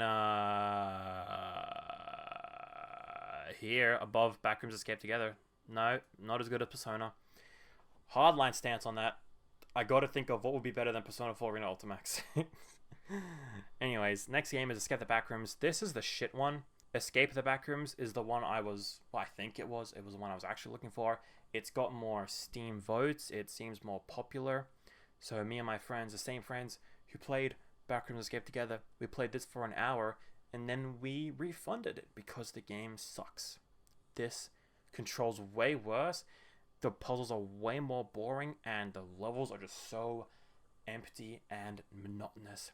I feel nothing playing this game, and I'm glad I refunded it because it sucks. Yeah. I'll put it there. I'll put it second last.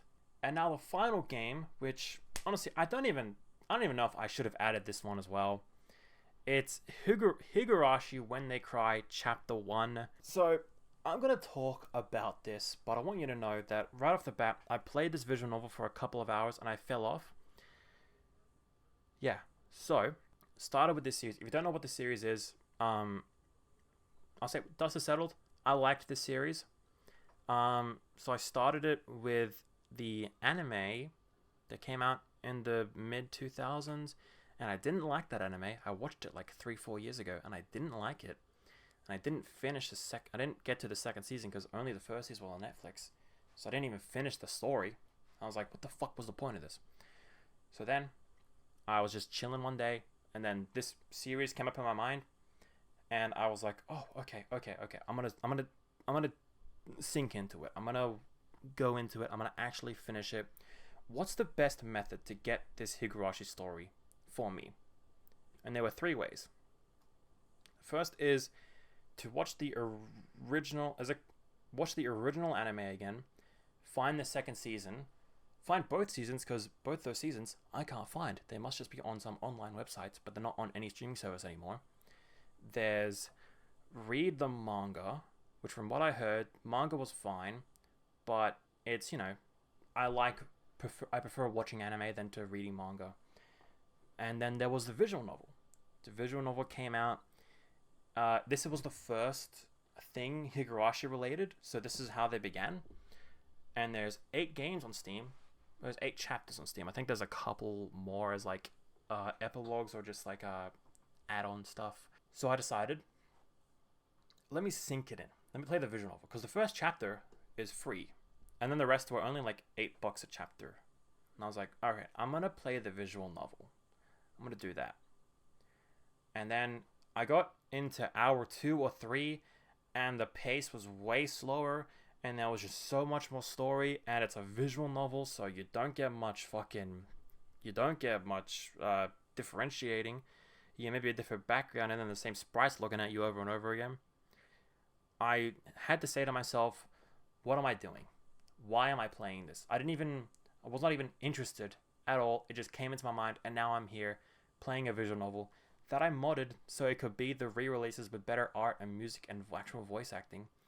But I was just playing it, and I'm like, what am I doing here? So then I pivoted to reading the manga. So I read all the manga, and I actually just finished the original story yesterday. So let me put it here first, is that this is a visual novel that takes way too fucking long, and I got really bored of, and I didn't get far into the story, but I know the story now because I read the manga, and I'm sure there's stuff the visual novel did that the other media did not do. I'm gonna put this in C, the top of C. Now, what I wanted to do as a little bonus, just because I wanted to talk about it, and no one knows what this fucking series is I wanted to go through the arcs and give a 1 word on what I thought about each arc. So let me do this here. First arc, the demon killing arc, or the abducted by demons arc, I suppose, is good, and I really like it. The second arc is cotton drifting arc. I didn't like it as much, but I did still like it. The third arc was curse killing arc. Liked it more than the first. The time killing arc, thought it was fine. It comes back later in the story, but I liked it a little bit. Beyond Midnight arc, I don't remember it. I think this is the after story. Yes, this is the story that happens like 20 years after. Hated it. I didn't like it. Eye-opening arc. I don't remember what this arc was. I think it is the... what the fuck is it? I think it's this side story or something. I liked it. I don't know. Atonement arc. I really liked it. No, I didn't like it. Am I right here? Yes, I didn't like it. I didn't like this one. And then it's Massacre arc, and I liked this one a lot. And then it was the Festival of Company arc, and I thought it was okay. And then that's all. I know there's more stories, but I haven't gotten to it yet, and I don't know if I will. That's my Higurashi thoughts. I just wanted to bring it in at the end because I didn't know how else to talk about it. Hope you enjoyed. I think I lost a viewer. That's awesome. That's it. That's all the games put in there. I got one more thing to do. I have to rate the worst game and then the best game. So let's start here. What do I think was the worst game that I played? A big part of me really wants to put Cyberpunk just to piss people off, because it pissed me off, but I can't, and I'm going to put Michonne there. I'm going to say that The Walking Dead Michonne was the worst game of 2024 that I played. It annoyed me. There was no point to any of it, and I did not enjoy it, and I'm glad that I made my friend play most of it for me, because I didn't want to do it. I only did it for the trophies. So now, big question for me is, what's the best game of 2020? It's Persona 3 Reload. Like, what do you fucking think? Like, Persona 3 Reload is my favorite Persona game. Persona is my favorite series. I am making a Persona 3 Reload video that is currently 145 pages long. I think it is. I haven't checked because I can't write, but it was very long, longer than my Persona video script that was of every Persona game. I see this thing being 4 hours long. That's how much I love that game. And loser stream, yeah, shut up, man. That's what I thought. Like, I love Persona 3 Reload so much, and I have no issues with it. Like, I don't care that there's no female protagonist in the game anymore. I see that as a bonus from when it first came out. I don't see it as a mainstay, as a requirement. I love the gameplay. I love the story and the music in this game. Everything about it is so good. And then the worst game was shown is so bad. But like that's mainly what I wanted to say.